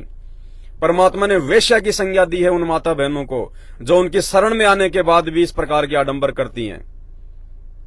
अब कोई भगत बैठा हो पास में और वो कहे यार ये तो अपनी चला रहे हैं, ये तो अपनी चला रहे हैं। मैंने तो गुरुजी का सत्संग सुना है, उसमें गुरुजी कह रहे थे कि आप टिक्की भी लगा सकते हो, बिंदी भी लगा सकते हो, आप दो में से एक चीज लगा सकते हो, और ये तो बिल्कुल ही ऐसे, बिल्कुल इन्होंने तो मना कर दिया। तो वो कमजोर संस्कार वाली आत्मा है। उस आत्मा को अभी वो सत्संग समझ में नहीं आ रहे। उसने गुरुदेव के सत्संग अभी ध्यान से नहीं सुने, और सुने हैं तो उसने सत्संगों के निष्कर्ष को नहीं निकाला, चिंतन मनन नहीं किया। भाई और बहनों, एक बात कान खोल के सुन लेना सभी, परमात्मा की जिम्मेदारी केवल शास्त्रों का सार निकालकर हमें देने की थी। अपने सत्संगों का सार परमात्मा निकाल के नहीं देगा। गुरुदेव के सत्संगों का सार हम भक्तों ने निकालना पड़ेगा, उनके आशीर्वाद से, उनसे प्रार्थना करके। अरे गुरुजी अपने सत्संगों का सार नहीं निकालेगा। गुरुजी ने वेदों का सार निकाल दिया, गुरुजी ने गीता जी का सार निकाल दिया, कुरान पुराण बाइबल का सार निकाल दिया। अब तुम सोचो कि गुरुजी अपने सत्संगों का भी हमें सार निकाल के दे देंगे। ये सत्संगों का सार निकालने के लिए 27 साल से ज्ञान दिया परमात्मा ने। अब वो सत्संगों का सार हम भक्तों ने निकालना पड़ेगा। शब्द सैन सतगुरु की पहचान है, वो पावे अटल सुहाग रे। तो ये सत्संग आपने सुना, इसमें दो प्रकार के हो गए आदेश। कमजोर आत्माओं के लिए भी हो गए आदेश, और जो दृढ़ आत्माएं हैं जिनका मकसद मुक्ति प्राप्त करना है, जो लोकलाज से दूर हो चुकी हैं। समाज भाड़ में जाए, रिश्तेदार भाड़ में जाएं, क्या सोचेंगे क्या कहेंगे, आड़ोसी पाड़ोसी भाड़ में जाए, क्या सोचेंगे और क्या कहेंगे। हमारा परमात्मा हमारे विपरीत ना सोच ले, हमारा गुरुदेव हमारी किसी भी कर्म और क्रिया से दुखी ना हो जाए। हमने इस बात को लेके हमेशा चिंतित रहना है। परिवार क्या सोचेगा, सासू क्या सोचेगी, ससुर क्या सोचेगा, पति क्या सोचेगा, पड़ोसी क्या सोचेंगे, वो जाए भाड़ में। अगर इस जन्म में भक्ति नहीं बनी, परमात्मा प्रसन्न नहीं हुए, अगले जन्म में जब गधे कुत्ते सुअर बनेंगे तो वो सासू आड़ोसी पाड़ोसी, वो पति वो पत्नी वो समाज, वो नहीं आएगा। इसलिए परमात्मा कहते हैं भगत ने समाज को देख के नहीं चलना चाहिए, भगत ने अपने परमात्मा के ज्ञान को देख के चलना चाहिए, समाज को नहीं देखना। क्या कह रहे हैं परमपिता परमेश्वर, ध्यान से सुनो मालिक के वचन। जीव किए मरे हैं जो आज सत्संग में आए, अपने काम ने भी छोड़ के आए, और जितने भी हमारे उपदेशी हैं वो बीड़ी शराब मांस तंबाकू से कति दूर है। उनको उनसे नफरत हो चुकी है, पूर्ण रूप से ज्ञान हो जाए पाछे फिर उसका रूह नहीं किया करता। तो आज आप जीवित मर के आए हो यहाँ पर, इसका नाम जिंदा मरना। अपनी इच्छाओं को खत्म कम करना, ये जिंदा मरना होता है। वो दूसरी बात है कौन कितना मर चुका है, धीरे धीरे मर जाओगे। मरने का तात्पर्य इच्छाएं खत्म हो जाएंगी, मरे पाछा जिंदा होया करे ये जीव। जैसे गेहूं है, गेहूं को कोई भी बीज है धरती में दाब दिया जाएगा, वो गलेगा, वो गलता नहीं, वो फिर उसमें गिराना कितने लेकर आओगा। इसी प्रकार समाज की नजरों में आप चोचले नहीं करोगे तो समाज में पसंद नहीं आओगे। आप लोग कहेंगे तुम्हें बेकार सा आदमी से, पर बेकार होकर ही उभरे हैं जो भी उभरे आज तक। किसी संत ने देख लो, तो हमने यही देखना कि समाज को नहीं देखना, हमने अपने भविष्य को देखना है, आने वाले समय को देखना। तो यहाँ का गरीबदासियों ने कि असंख्य जन्म तन मरत्या होगे, जीवित क्यों ना मरे रे। तो परमात्मा ने बिल्कुल क्लियर कर दिया समझदार भगत के लिए कि समाज की नजरों में हमने जीवित मरना पड़ेगा। जब कोई व्यक्ति, कोई भगत ये चौंचले नहीं करता है, हार श्रृंगार नहीं करता है, बन ठन के नहीं चलता है, तो समाज ये कहेगा कि ये तो बेकार आदमी है, बेकार है। तो परमात्मा कहते हैं समाज की नजरों में बेकार होकर ही आज से पहले भगत ऊपर को गए। जब हम समाज की नजरों में हम बेकार हो जाएंगे, उसी समय समझना कि आप एक भगत बन रहे हो, आपकी भक्ति चल रही है। समाज की नजरों में हीरो बनके आज तक कोई सतलोक नहीं गया। समाज की नजरों में हमने जीवित मरना पड़ेगा। समाज को देख के नहीं चलना, हमने अपने गुरुदेव भगवान को देख के चलना है, उनके ज्ञान को देख के चलना है, अपने आत्मिक जो है उद्धार को देख के चलना है, समाज को देख के नहीं। तो स्पष्ट कर दिया परमपिता परमेश्वर जी ने। अब आपको एक दूसरा सत्संग सुनाते हैं परमात्मा का। ये दास उन भगत भाई बहनों के लिए वीडियो बना रहा है जो अपनी छोटी सोच, अपनी घटिया सोच और अपनी अज्ञानता के चलते, परमात्मा के पूरे सत्संग ना सुन पाने के चलते, एक छोटी सी बात को पकड़ के और फिर वो वीडियो बनाना शुरू कर देते हैं कि गुरुजी ने तो ये कह रखा है, वो ये कह रहा है, गुरुजी ने तो ऐसा कह रखा, वो ये कह रहा है। गुरुजी ने हर प्रकार से अपने सत्संगों में भगत को समझा रखा है। अब आपको यदि सिक्के का एक पहलू ही दिखाई दे रहा है तो भाई आपकी कमजोरी, हमारी कमजोरी नहीं है। सिक्के के दोनों पहलुओं को देख के चलना पड़ेगा। अब देखिए एक सत्संग, इस सत्संग में परमपिता परमेश्वर जी कह रहे हैं सार्वजनिक तौर पे कि आपने यदि रिश्तेदारी में जाना पड़ जाए, आपकी बहन के शादी है, कोई और है रिश्तेदारी में, तो गुरुदेव कह रहे हैं आप 5 दिन पहले जाओ। कहां पे? शादी में। गुरुदेव कह रहे हैं अगर आपकी रिश्तेदारी में कोई शादी विवाह है तो आप 5 दिन पहले जाओ, आप उनके काम भी करवाओ और उनको आर्थिक मदद भी करो, कोई दिक्कत नहीं। सुनिए पहले परमात्मा का ये सत्संग। ऐसे ये बहुत परंपरा है। अब जिनका भाई नहीं है, उन बहनों के, उनकी भी यही दशा होती है। और इसमें एक लालच अहम होता है। पहले भी भाई वही था जो कभी कभी जाता था अपनी बहन का, कोई ऐसी बात नहीं थी, भाई बहन की तरह आते जाते थे। और उस दिन विशेष ड्रामा करेंगे, लोग भाई थोड़ा सा राजी होकर सरेआम खड़ा होकर नो पैसे गणे दे दे, यानी पड़ोसन आदि के कहने से एक पटड़ा, उसका पटड़ा लगाएंगे, फिर उसकी आरती उतारेंगे, फिर तिलक लावेंगे, उसका टीका करेंगे। तो ये भक्ति मार्ग में ये नहीं चलेगा, क्योंकि हमने केवल एक मालिक की पूजा करनी है, किसी अन्य की नहीं। और अपनी पूजा भी नहीं करवानी है, क्योंकि हम फिर भक्तिहीन हो जाएंगे। इसलिए जैसे हम पहले भाई बहन थे, उस जिस दिन वो ब्याह है बहन का बेटा। अब सुनो क्या कह रहे हैं गुरुजी शादी विवाह के विषय में। आप वहां पे जा सकते हो या नहीं जा सकते हो। क्या कह रहे हैं परमात्मा कि 5 दिन पहले जाओ, आर्थिक मदद भी करो, उसका काम भी करवाओ। सुनो ध्यान से। पहले भाई बहन थे, उस जिस दिन वो ब्याह है बहन का बेटा, लड़के या लड़की का, आप जा सकते हैं, सहयोग कराओ। तो 1 दिन पहले चले जाओ, अगर टाइम है तेरे पास तो 1-2 दिन पहले जाओ, बहन का सारा काम करवाओ, आगे लाकर मदद करवाओ। और मान लीजिए कोई पैसे की आवश्यकता है तो बहन को पैसा दो, 10-20 हजार की आवश्यकता उसको दे दो, एज ए लोन दो, क्योंकि उस पर कर्जा ना पड़ेगा। फिर बहन धीरे धीरे उस पैसे को, मान लीजिए जिसके पास ब्याह के पैसे नहीं है, ऐसे मदद करनी चाहिए हमें। तो सुना आपने परमात्मा का सत्संग। ये सत्संग परमात्मा का उन नए भगत भाई बहनों के लिए है जो अभी नए नए संत रामपाल जी से जुड़े हैं, जो अभी उनके ज्यादातर सत्संग नहीं सुन पाए, जिनके संस्कार अभी कमजोर हैं, जिनको परमात्मा ने पुचकार पुचकार के भक्ति मार्ग पे लगा के रखना है। जैसे कोई नया बैल होता ना, नए बैल को अगर एकदम से अगर उसको बैलगाड़ी में जोड़ दिया जाए और 10 क्विंटल वजन रख दिया जाए तो वो भागने लग जाता है, दौड़ने लग जाता है, उछल कूद मचाने लग जाएगा। ठीक है, तो उस बैल को धीरे धीरे धीरे धीरे पहले उसको मतलब कि हल में जोता जाता है, और किसान ज्यादा हल को जमीन में ज्यादा नहीं लेता, हल्का हल्का लगाएगा जमीन में, पहले उसको हिलाएगा धीरे धीरे धीरे धीरे, फिर जब वो उसके समझ में आ जाएगा फिर उसके ऊपर वजन भी धरेगा और ढंग से जो है जमीन की जुताई भी करवाएगा। तो ये जो ब्याह शादी में जाने वाला, बहन के घर पे शादी है, 2 दिन पहले चले जाओ, 5 दिन पहले चले जाओ, बहन के वहां पे जाके मदद भी करवाओ, हैं, ये सत्संग परमात्मा ने उन कमजोर आत्माओं के लिए किया है जो भी नई नई भक्ति मार्ग से जुड़ी है, जिनके संस्कार इतने मजबूत नहीं है और जिनका मकसद अभी केवल अपना आत्मिक उद्धार नहीं है, वो किसी के कहने से या कोई प्रेत बाधा से या कोई हारी बीमारी से वो गुरुजी से जुड़े हैं। तो ये सत्संग, ये आदेश परमात्मा का उन कमजोर आत्माओं के लिए है।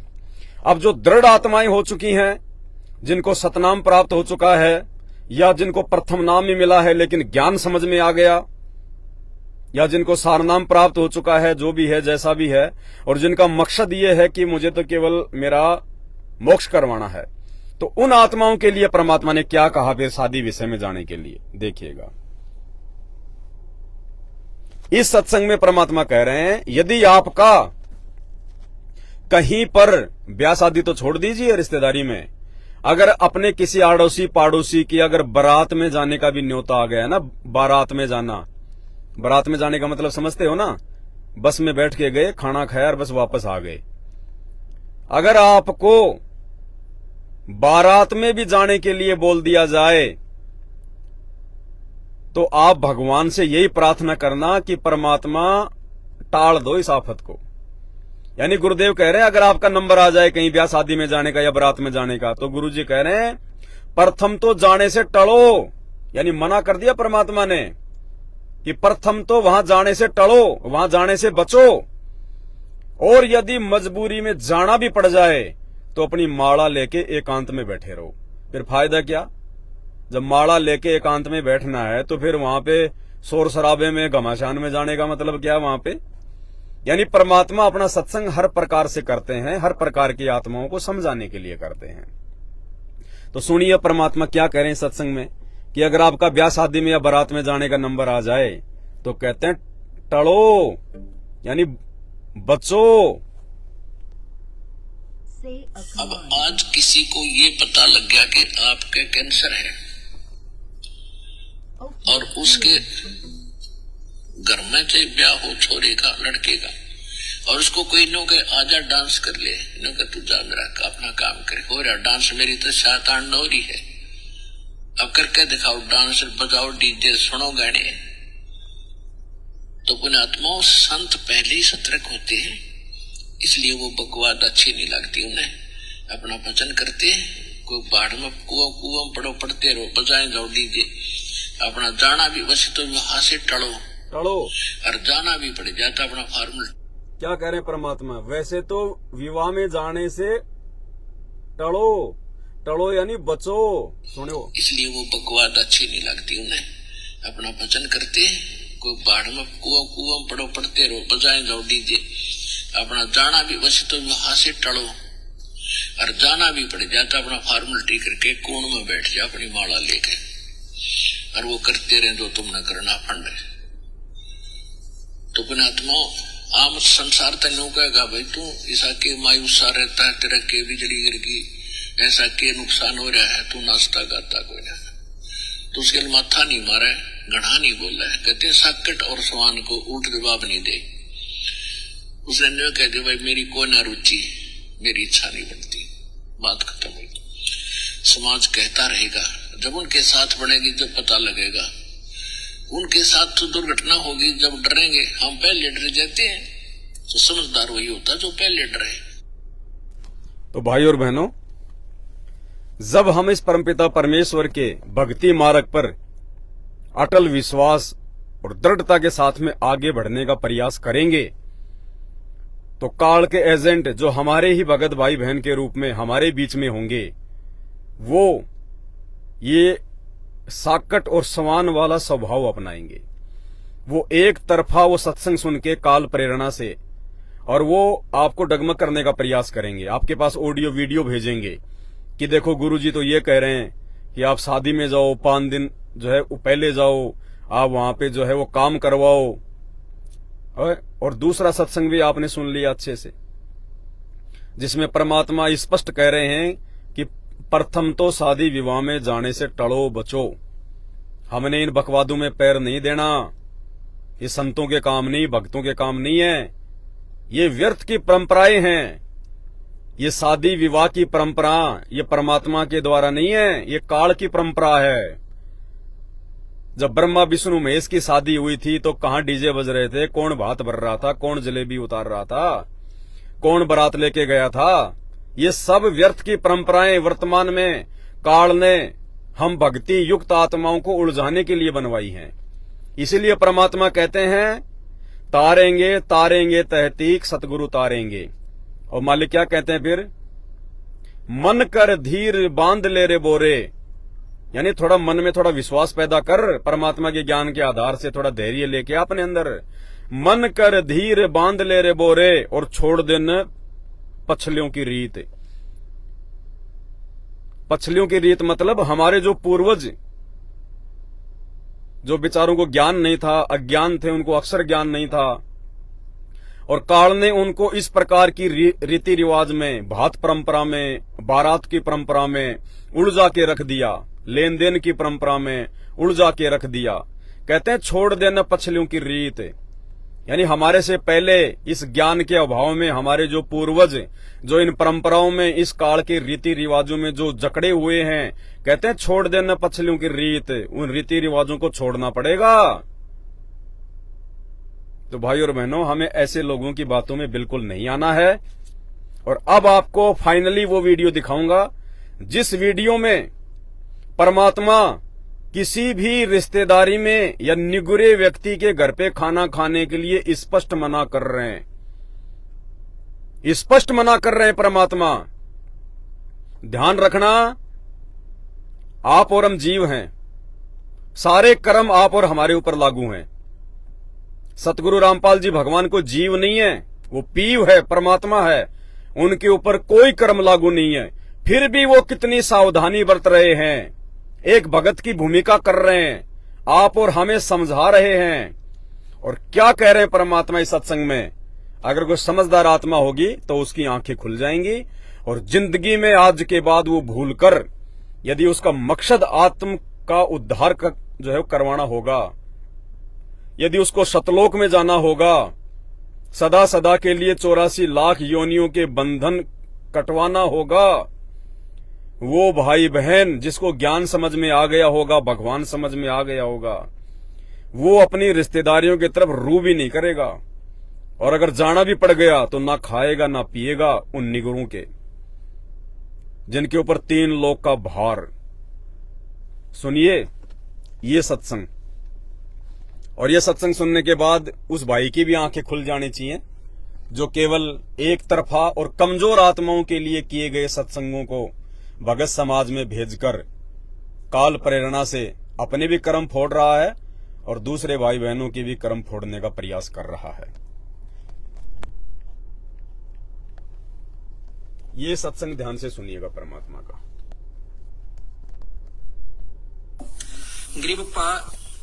गरीब गृही द्वार ग्रह बहुत है, मांगी भीख ना खावे, और कोट पाप का मूल जहाँ है तो कौन छुटावे। किसी भी गृहस्थी के घर में आपने रोटी नहीं खानी, आपके ऊपर बहुत गना भार बढ़ जाएगा। कैसे? महाराज कहते हैं कि जिसके ईश्वर पद से मरहम नाही, गिरही आन उपासी, जाकी भिक्षा संत न खावे, पड़े काल की फांसी। अब बता दिया कि जो आपका उपदेशी नहीं है, हमारा नाम नहीं ले रखा, उसकी रोटी मत खाना। उसके ऊपर तो पूरा भार दे रहा, 3 लोग ताई के पाप कर्म उसके ऊपर जमा से। क्या कह रहे हैं गुरुजी? कि जिसने हमारा नाम नहीं ले रखा उसके घर की रोटी नहीं खानी, उसके ऊपर तो 3 लोक का भार है, 3 लोक का भार। ईश्वर पद से मरहम नाही, यानी जिसको भगवान की शरण प्राप्त नहीं है उसके ऊपर 3 लोक का भार है। जिन्होंने सतगुरु रामपाल जी भगवान से उपदेश नहीं ले रखा, कहते हैं उसके घर का पानी भी पी लिया, अनाज भी खा लिया, 3 लोग का भार चढ़ेगा। और सबसे इंपॉर्टेंट बात इस सत्संग में जो गुरुजी आगे कह रहे हैं, परमात्मा अपने विषय में भी क्या कह रहे हैं कि मैं भी उसी भगत के घर पे खाना खाता हूं, उसी भगत के घर पे हम पैर रखते हैं जो पहले हमारा भगत हो जाता है, जो पहले हमसे नाम दीक्षा ले लेता है। अन्यथा सतगुरु रामपाल जी भगवान भी कह रहे हैं कि मैं उस भगत के घर पे खाना नहीं खाता। क्यों भाई? सतगुरु रामपाल जी तो भगवान है, परमात्मा है, वो तो चाहे जहां खाना खाएं उनके ऊपर तो कोई भार नहीं चढ़ेगा। भाई ये नियम तो हम भक्तों के लिए हैं, भगवान के लिए थोड़ी कोई नियम है। भगवान के ऊपर कौन सा भार चढ़ेगा? अगर भगवान किसी अनुपदेशी का खाना भी खा लेंगे तो पूरी दुनिया भगवान का बच्चा है, उन्हीं के बच्चे हैं, सब उन्हीं की संतान है। तो सतगुरु रामपाल जी भगवान पे तो कोई भार नहीं चढ़ना चाहिए। ये तो परमात्मा है, ये तो लोगों का भार उतारने के लिए आते हैं। इतनी सावधानी सतगुरु रामपाल जी भगवान जब अपने खुद के लिए लागू कर रहे हैं, एक भगत की भूमिका में, आप और हमें समझाने के लिए, आप और हमारी आंखें खोलने के लिए, तो मूर्खों आप और हम भक्तों ने तो कितनी सावधानी रखनी पड़ेगी। जब गुरुजी खुद ये बात कह रहे हैं कि जो हमारा भगत नहीं बन जाता, जो हमारी शरण में नहीं आ जाता, हम तो उसके घर पे भी नहीं जाते, उसका खाना भी नहीं खाते। तो मूर्खों आप और हमें यदि ऐसा व्यक्ति जो निगुरा है अगर 1 करोड़ रुपए दे और कहे कि 1 चपाती खा ले तो भी नहीं खानी चाहिए, वो चाहे रिश्तेदार हो, चाहे आड़ोसी हो, चाहे पड़ोसी हो, चाहे प्रधानमंत्री हो। ध्यान से सुनो। इतना खावे पड़े काल की फांसी। अब बता दिया कि जो आपका उपदेशी नहीं है, हमारा नाम नहीं ले रखा, उसकी रोटी मत खाना। उसके ऊपर तो पूरा भार दे रहा है, 3 लोग ताई के पाप कर्म उसके ऊपर जमा से, उसका अन्न मत खाना, काल की फांसी पड़ेगी। अपने हंस को अपना बनाकर उसको नाम दे करके हम पाठ करने जाते हैं, पहले उसको एक उपदेशी बना लेते हैं, उस घर के आदमी को नहीं, हम पाठ करने जाते। क्या कह रहे हैं गुरुजी? उसके ऊपर जमा से उसका गुरुजी कह रहे हैं जब हम पाठ करने जाते हैं तो पहले उस घर के एक व्यक्ति को अपना उपदेशी बना लेते हैं, उसके बाद हम उस घर में पाठ करते हैं और खाना खाते हैं, नहीं तो हम उस घर में पैर भी नहीं रखते। ध्यान से सुनो, अगर आंखें खुल जाएं तो। एक तरफा सत्संग सुन के अपने आप को डोन समझने वालों, ये परमेश्वर है, परमात्मा। तुम्हारी बुद्धि वहीं तक काम कर रही है, तुम वहीं तक सोच सकते हो। और जिनको सतलोक जाना है उनको हर प्रकार से अपनी भक्ति बचानी पड़ेगी। तो क्या कह रहे हैं परमात्मा? हम उसी घर में पाठ करने जाते हैं जिस घर का एक व्यक्ति पहले हमारा उपदेशी हो जाता है, वरना हम उस घर में पैर भी नहीं रखते। ये भगवान के वचन हैं, तो आप और हम जीवों को कितनी सावधानी रखनी पड़ेगी। क्यों भाई, क्या फर्क पड़ रहा है?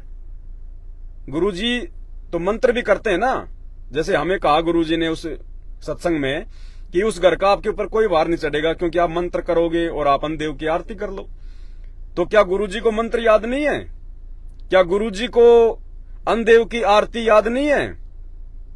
गुरुजी भी तो किसी अनुपदेशी के घर पे खाना खा के या पाठ करके अन्नदेव की आरती कर सकते हैं ना। जब हम भक्तों के ऊपर भार नहीं चढ़ेगा तो गुरुजी पे भी नहीं चढ़ेगा, गुरुजी भी आरती कर लें, अपना मंत्र कर लें। लेकिन क्या कह रहे हैं परमात्मा? एक भगत की भूमिका में कैसे अपनी भक्ति बचा रहे हैं। कहते हैं पहले हमारा भगत बनना पड़ता है, उसके बाद हम उसके घर में पैर रखते हैं। सुनो ध्यान से मूर्खो, बचा लो अपनी भक्ति। ये बाहर का खाना पीना छोड़ के, रिश्तेदारियों में आना जाना छोड़ के, उन रिश्तेदारों को जरूरत होगी तो वो आएंगे तुम्हारे पास में, तुम क्यों जाते हो उनके पास में? सुनिए ध्यान से। नाम नहीं ले रखा, उसकी रोटी मत खाना। खावे पड़े काल की फांसी। अब बता दिया कि जो आपका उपदेशी नहीं है, हमारा नाम नहीं ले रखा, उसकी रोटी मत खाना। उसके ऊपर तो पूरा भार दे रहा है, 3 लोग ताई के पाप कर्म उसके ऊपर जमा से, उसका अन्न मत खाना, काल की फांसी पड़ेगी। अपने हंस को अपना बनाकर उसको नाम दे करके हम पाठ करने जाते हैं, पहले उसको एक उपदेशी बना लेते हैं, उस घर के आदमी को नहीं, हम पाठ करने जाते कति भी, चाहे को किम्मे भी हो। तो पहले उसके एक सदस्य को नाम दे देते हैं, फिर हमारा वहां पर पाठ करना रहा जैसे जब हम पाठ करने जाते हैं। तो इसी प्रकार कहते हैं ईश्वर पद से मरहम नाही गर ही आन उपासी। आन कह दूसरे, कबीर साहब ने छोड़कर और क्या की पूजा करता, कोई माता की, कोई मसाणी की, कोई किसी वस्तु की, उस उपासी का, उस उपासना करने वाले हंस की हम कभी भोजन नहीं खाना चाहिए। आई बात समझ में? इतनी सावधानी रखनी पड़ेगी। इसलिए दास बार बार वीडियो में जिक्र करता है कि ये ना सोचना कि हमने प्रथम नाम ले लिया, गुरुजी ने हमारे को 11 नियम दे दिए, सतनाम ले लिया, गुरुजी ने 34 नियम दे दिए। गुरुदेव और भी बातें बोलते हैं कि धीरे धीरे जब आपकी बुद्धि काम करना शुरू करेगी तो आप जो है कॉमन सेंस से भी समझने लग जाओगे कि क्या करना और क्या नहीं करना है। Common sense. तो भाई ये बहुत अगम की बातें हैं। अगर अपनी भक्ति बचानी है, वास्तव में सतलोक जाना है, इतनी सी त्रुटि क्या होती है, राई जितनी त्रुटि भी नहीं करनी अब हमने, वो समय चल रहा है ये। अरे जब भगवान खुद इतनी सावधानी रख रहा है और दास बार बार वीडियो में कहता है कि हमने यदि सतलोक जाना है, हमने वास्तव में यदि एक भगत बनना है, तो हमने अपने गुरुदेव को देख के चलना पड़ेगा। हमने किसी भगत को देख के नहीं चलना, हमने अपने गुरुजी को देख के चलना जो है पड़ेगा। हमने अपने गुरुजी के भगत वाले जीवन को देख के चलना पड़ेगा, क्योंकि गुरुजी खुद एक भगवान के साथ साथ, सतगुरु होने के साथ साथ एक भगत की भूमिका भी निभा रहे हैं कि एक भगत को कैसा होना चाहिए, कैसा रहना चाहिए, कैसी उसकी जो है वो करनी होनी चाहिए। तो क्या कह रहे हैं गुरुजी कि हम उसी घर में पाठ करते हैं, पहले हम उस घर के एक सदस्य को अपना भगत बनाते हैं, नाम देते हैं, ताकि उस घर में हमारा पैर रखने के लायक ब्योत हो जाए। अन्यथा उस घर में हम भोजन नहीं करते, हम पैर नहीं रखते, क्योंकि वो निगुरा है, 3 लोक का भार है। अरे भाई संत रामपाल जी पे कौन सा भार चढ़ेगा? ये तो परमात्मा है, चाहे मर्जी जहां खा ले पी ले। जब ये इतनी सावधानी रख रहे हैं तो आप और हमने तो कितनी सावधानी रखनी पड़ेगी। इसलिए परमात्मा कहते हैं काल कसाई तक तक मारे, पग पग पे यो बाणा। ये बहुत सूक्ष्म चाल चलता है। अब वो समय नहीं है गफलत में जीने का। मार्केट में कहीं भी गए चाय पी रहे हैं, कहीं भी मटके से पानी पी रहे हैं, कहीं से भी कुछ भी चाउमीन, बर्गर, इडली, डोसा, सांबर, पापड़ फापड़ कुछ भी खा लिया। दुनिया भर के लोग उनमें हाथ दे रहे हैं, उनको हाथ लगा रहे हैं, तुमने भी उठा के खाने शुरू कर दिए। मक्खी मच्छर उन लोगों के सोच विचार। अब वो समय गया, 2-2 दिन रिश्तेदारियों में पड़े रहते थे, खाते रहते थे, हैं वो बीड़ी भी पीते हैं, शराब भी पीते हैं, मांस भी खाते हैं। हमने तो जिन बर्तनों में मांस पकाया जा चुका हो, उन बर्तनों में हमने दाल पका के भी नहीं खानी भूल के। इसलिए तो हमने बाहर का खाना खाना बंद किया है। बिल्कुल भी। अरे ये तो नकलियों को भी ज्ञान है, हम तो असली संत की शरण में हैं, सतगुरु रामपाल जी भगवान की शरण में हैं। इतना ज्ञान तो इस काल के नकली संतों को भी है कि कहां पे खाना चाहिए और कहां पे नहीं खाना चाहिए। एक छोटा सा वीडियो सुना रहा हूं, अगर आप लोगों की आंखें खुल जाएं तो। ये प्रेमानंद जी महाराज है, ना इसके पास में कोई मंत्र है, ना कोई ज्ञान है, और ये भी इतनी अच्छी बात बता रहा है। कम से कम अगर हमें अपने गुरुजी का ज्ञान समझ में नहीं आ रहा हो, हम मूर्खों को यदि दुनिया के सर्वश्रेष्ठ महाज्ञानी, तत्वज्ञानी संत रामपाल जी का ज्ञान समझ में नहीं आ रहा हो, तो कम से कम इन काल प्रेरित संतों की बातों से समझ लो क्या कह रहे हैं। अरे इनके ऊपर तो 3 लोक का भार वैसे चढ़ा हुआ नकली संतों के ऊपर, फिर भी ये लोग कितनी सावधानी रखते हैं खाने पीने के मामले में। सुनो इनके मुख से। रसोई में जिन पात्रों में मांस रांधा गया, जिन रसोई में जिन पात्रों में मांस रांधा गया, उसमें चाहे आप बिल्कुल खीर, पूड़ी, कचौड़ी, रोटी, सब्जी सात्विक बनाए तो भी वो अभक्ष पदार्थ के समान ही आपकी बुद्धि को भ्रष्ट कर देगा। चाहे वो रिश्ते नातेदार की रसोई हो, चाहे वो किसी भोजनालय की रसोई हो, जिसमें मांस रांधा गया उस रसोई का अन्न यदि खाओगे तो आपकी बुद्धि भ्रष्ट हो जाएगी। सात्विक आहार जब नहीं तो बुद्धि का विचार सात्विक कैसे हो सकता है। भगत भाई बहनों, यकीन मान के चलना, ये बातें अपनी भक्ति बचाने वाली या तो सतगुरु रामपाल जी भगवान के सत्संगों में मिलेगी या फिर आपको साध संगति के वीडियो से मिलेगी। दूसरा धरती पे कोई ठिकाना नहीं है। हर प्रकार आपकी भक्ति को बर्बाद करने वाले मिलेंगे, आपको पथ भ्रष्ट करने वाले मिलेंगे, आपकी मर्यादा तुड़वाने वाले मिलेंगे। ये बातें आपको लाख जन्म में भी सतलोक आश्रम मैनेजमेंट हरियाणा वालों के पास या उनके फर्जी आश्रमों में या उनके भक्तों के मुंह से सुनने को नहीं मिलेंगी। वहां कोई विचार विमर्श नहीं होता उन आश्रमों में ज्ञान के ऊपर, कोई साध संगति नहीं होती वहां पे। वहां तो सारे उल्टे काम करवाए जाते हैं जिससे भक्तों की मर्यादा खंडित हो, क्योंकि पूरा का पूरा सतगुरु रामपाल जी भगवान का कलयुगी परिवार, उनके रिश्तेदार, ये कोऑर्डिनेटर और 90% संगत ये वर्तमान में काल की जकड़ में है, काल की जकड़ में। और ये शुक्र मनाना भाई बहन कि परमात्मा ने आपको साध संगति से जोड़ दिया और आपको ये बातें सुनने को मिल रही हैं। ये इतनी दृढ़ता और विश्वास पैदा करने वाली बातें आपको कोई बता रहा है, ये मेहर है परमपिता परमेश्वर सतगुरु रामपाल जी भगवान की। और आज हिसार जेल से जो विशेष संदेश नंबर 6 आया है, विशेष संदेश नंबर 6 परमात्मा ने जो भेजा है, तो दास ने परमात्मा को दंडवत प्रणाम किया। उसके बाद में दास ने वो सत्संग सुना, क्योंकि अब हमने नियम बना लिया, जब भी हम सतगुरु रामपाल जी भगवान का सत्संग सुनने के लिए बैठे तो पहले हमने परमेश्वर को दंडवत करना है। अगर दंडवत करने की जगह है, ऐसी जगह यदि आप हैं, आसानी से आपको दंडवत करने में कोई दिक्कत नहीं है, तो आप परमेश्वर को अष्टांग दंडवत प्रणाम करें सत्संग सुनने से पहले कि हे परमपिता परमेश्वर, आज आप अपने दास को सद्बुद्धि बख्शिए परमात्मा, ताकि आपके इन अनमोल रहस्य युक्त तत्व ज्ञान युक्त सांकेतिक सत्संगों को समझ सकूं। ऐसी प्रार्थना करके दंडवत करके हमने गुरुदेव के सत्संग सुनने हैं। और यदि आप किसी बस में हो, ट्रेन में हो, सष्टांग या अष्टांग दंडवत नहीं कर पा रहे हो, तो मानसिक दंडवत करो परमपिता परमेश्वर जी को, जैसे आप अपने घर पे करते हो वो मानसिक दंडवत करो और मालिक से आज्ञा लो सद्बुद्धि की। देखो ये विधान है परमात्मा का, इसीलिए तो संगत की ये बुद्धि नहीं खुल रही। अगर गीता अध्याय 4 श्लोक नंबर 34 में काल क्या कह रहा है अर्जुन को, जब उसने अध्याय 18 के श्लोक नंबर 62 में कहा कि भाई तू उस जो है मतलब तू उस परम पद को प्राप्त हो जाएगा जहां जाने के बाद में जीव कभी लौटकर संसार में नहीं आता, उस परमेश्वर की भक्ति कर।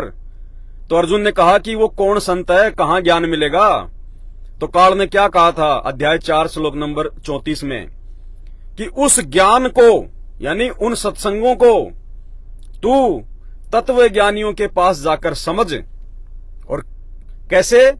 पहले उनको दंडवत प्रणाम कर, कपट छोड़कर, सरलता पूर्वक हाथ जोड़कर, आधीन होकर पहले उनको दंडवत प्रणाम कर, फिर तुझे वो तत्वज्ञानी संत तत्व ज्ञान का उपदेश करेगा। ये विधान है परमात्मा का कि जब हम सत्संग सुनने के लिए बैठें तो पहले हम परमात्मा को दंडवत प्रणाम करें, तन मन धन उनको समर्पित करें। हम बिल्कुल निष्कपट होकर, मन में कोई छल कपट नहीं होना चाहिए। और यदि आपकी मर्यादा टूटी हुई है, आप चाहे कितना दंडवत प्रणाम करके उनके सत्संग सुन लेना, आपके ऊपर मेहर नहीं हो पाएगी। तो गीता जी का ये अटल विधान है कि अर्जुन उस ज्ञान को समझने के लिए उन तत्वदर्शी ज्ञानियों के पास जा, और जाके नहीं कि जी मेरे को ज्ञान सुना दो, मेरे को ज्ञान सुना दो। उससे पहले आपने क्या करना है? छल कपट को त्याग कर दंडवत प्रणाम कर उनको पहले, फिर तुझे वो तत्वज्ञानी संत उस तत्व ज्ञान का उपदेश करेंगे। तो ये विधान है कि जब भी हम अपने गुरुदेव भगवान के जो है वो सत्संग सुने तो पहले हम उनको दंडवत प्रणाम करें। मन में किसी प्रकार का कोई छल कपट नहीं होना चाहिए, राग द्वेष नहीं होना चाहिए।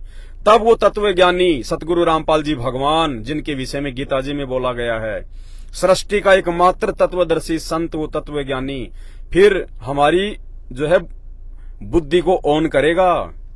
फिर हमें उनके वो कोड वर्ड वाले सत्संग, वो तत्व ज्ञान युक्त सत्संग समझ में आएंगे। ऐसे तो 90% संगत है, एक को भी उनके सत्संग समझ में नहीं आ रहे, जो उन आश्रमों में धक्के खा रहे हैं जा जाके। एक के भी समझ में नहीं आ रहा सतगुरु रामपाल जी भगवान का मिशन, उनका ज्ञान। उनकी आंखों के सामने धनाना गांव में 20-25 लाख रुपए का वो स्टेडियम बना दिया बैडमिंटन का। एक की भी दिमाग में नहीं आ रहा कि ये क्या कर दिया तुम लोगों ने। गुरुदेव तो ताश तक खेलने के लिए मना करते हैं, मोबाइल में वीडियो गेम खेलने के लिए मना करते हैं, और तुमने उसी गुरुजी का नाम लेके और धनाना गांव में 20-25 लाख रुपए का गांव वालों के लिए बैडमिंटन खेलने के लिए स्टेडियम बना दिया। भाई और बहनों, सबकी बुद्धि ऑफ है, सबकी बुद्धि ऑफ। अभी 8 तारीख को इन्होंने गुरुजी का जन्मदिन मनाया उन आश्रमों में, धनाना आश्रम में। उसी आश्रम में आंखें जांच करने की मशीनें लाके पटक दी, दांत जांच करने की मशीनें लाके, डॉक्टरों की टीम आ रही है और भगत जा जाके अपने दांत चेक करवा रहे, अपनी आंखें चेक करवा रहे। गधो, अरे आश्रमों को तुमने हॉस्पिटल बना दिया। ये भगवान तो दुनिया से अपने आध्यात्मिक ज्ञान के द्वारा, अपने मंत्रों की शक्ति के द्वारा दुनिया से हॉस्पिटलों का नामो निशान खत्म करने के लिए आया है, और तुमने आश्रमों को हॉस्पिटल बना दिया। भाई और बहनों, सबकी बुद्धि ऑफ है, सबकी बुद्धि ऑफ है। शुक्र मनाओ, परमात्मा ने आपको साथ संगति से जोड़ दिया, आपको साथ संगति की वीडियो सुनने को मिल रहे हैं। और यही वो साध संगति है जिन साध संगतियों से परमात्मा सतलोक के लिए अपनी हंस आत्माओं को छाटेगा। बार बार कहता हूं, दुनिया में और कोई भी जो है वो ट्रेनिंग सेंटर नहीं है जहां से परमात्मा अपनी आत्माओं को सतलोक लेके जाएगा। केवल साध संगति है, और साध संगति में जुड़ के यदि किसी ने बकवाद कर दी, यदि किसी ने राग द्वेष ईर्ष्या मनमुटाव की बातें की, तो भले ही वो साध संगति में आ रहा जा रहा, लेकिन परमात्मा उसको ठोकर मार चुका होगा और थोड़े दिनों में वो आना भी छोड़ देगा साध संगति में। ये फाइनल गेम है अब की बार। ये भूल जाओ, ये दुनियादारी, रिश्तेदारी, कुछ नहीं रखा इन चीजों में। हमने गुरुदेव भगवान के अनुसार चलना है, उनके ज्ञान को समझ के, संकेतों को समझ के। ये मौका नहीं मिलेगा दोबारा बाद में। और देख लो क्या हो रहा है वहां पे इजराइल में और हमास में, फिलिस्तीन में क्या हो रहा है। सोशल मीडिया पे रोज वीडियो आ रहे होंगे ना, देख रहे होंगे ना तुम लोग, क्या हो रहा है वहां पे। लाशें उठाने वाला नहीं है वहां कोई, लाशें उठाने वाला भक्तिहीनता के कारण, परमात्मा की शरण से दूर होने के कारण। और ये नंगा तांडव आने वाले दिनों में हिंदुस्तान में भी मिलेगा आपको देखने को, क्योंकि हिंदुस्तान पे तो काल की भयंकर नजर है, क्योंकि परमात्मा भारत में है, भारत की भूमि पे आया हुआ है। यहां तो विशेषकर लाल पीला हो रहा है वो। ये तो थोड़ा मौका दे रहा है परमात्मा इंडिया को, भारत देश को, कि संभल जाओ और सुधर जाओ। समय रहते ये सत्संग सुनना शुरू कर दो, भक्ति शुरू कर दो, अन्यथा वो इजराइल, फिलिस्तीन, हमास, यूक्रेन और रसिया, इनसे भी भयंकर तांडव मचाएगा वो, इनसे भी भयंकर तांडव। और उस समय कुछ नहीं होगा। आज हिसार जेल से जो विशेष संदेश नंबर 6 आया है, और उसमें लास्ट में 3 मिनट का संदेश जो दिया है परमात्मा ने, वो केवल सत्सेवकों के लिए दिया है, सत्सेवकों के लिए, मैनेजमेंट के लिए नहीं है। उनकी तो बुद्धि ऑफ है, उन्हें पता ही नहीं कहां परमात्मा क्या बोल रहे हैं। दास ने उसकी कटिंग करके रखी है, आप सुन लीजिए भाई बहन एक बार। लास्ट का 2 मिनट 50 सेकंड का ये जो संदेश है सतगुरु रामपाल जी भगवान का, आज की हिसार जेल वाली ऑडियो में, केवल सत्सेवकों के लिए है। इसमें परमात्मा हमें सचेत भी कर रहे हैं कि अब अगर तुम मार खाओगे तो केवल अपनी कमजोरी से खाओगे, नाम खंड करवा के खाओगे, मर्यादा तोड़ के खाओगे। क्योंकि उनको तो परमात्मा ये बात बोल ही नहीं सकते, क्योंकि वो तो सारे के सारे खंडित हैं। सतलोक आश्रम मैनेजमेंट हरियाणा और 90% संगत की तो मर्यादा खंडित है, नाम खंडित है। उनको परमात्मा क्यों कहेंगे? पता है सारे कुकर्म कर रहे हैं अंतर्यामी भगवान को, सब पता है, सब देख रहा है परमात्मा। समय का इंतजार कर रहा है कब इनके पाप का घड़ा भरे और कब ये इनके कुकर्म इनके सामने आने शुरू हों। तो परमात्मा सत्सेवकों को, साथ संगतियों को इशारा कर रहे हैं कि अब यदि कि तुम्हारे ऊपर मेहर करने में परमात्मा ने कोई कसर नहीं छोड़ी, कोई कमी नहीं छोड़ी है। और वास्तव में सत्सेवकों पे जो मेहर कर दी परमात्मा ने, 7.5 अरब की जनसंख्या में किसी के ऊपर नहीं है।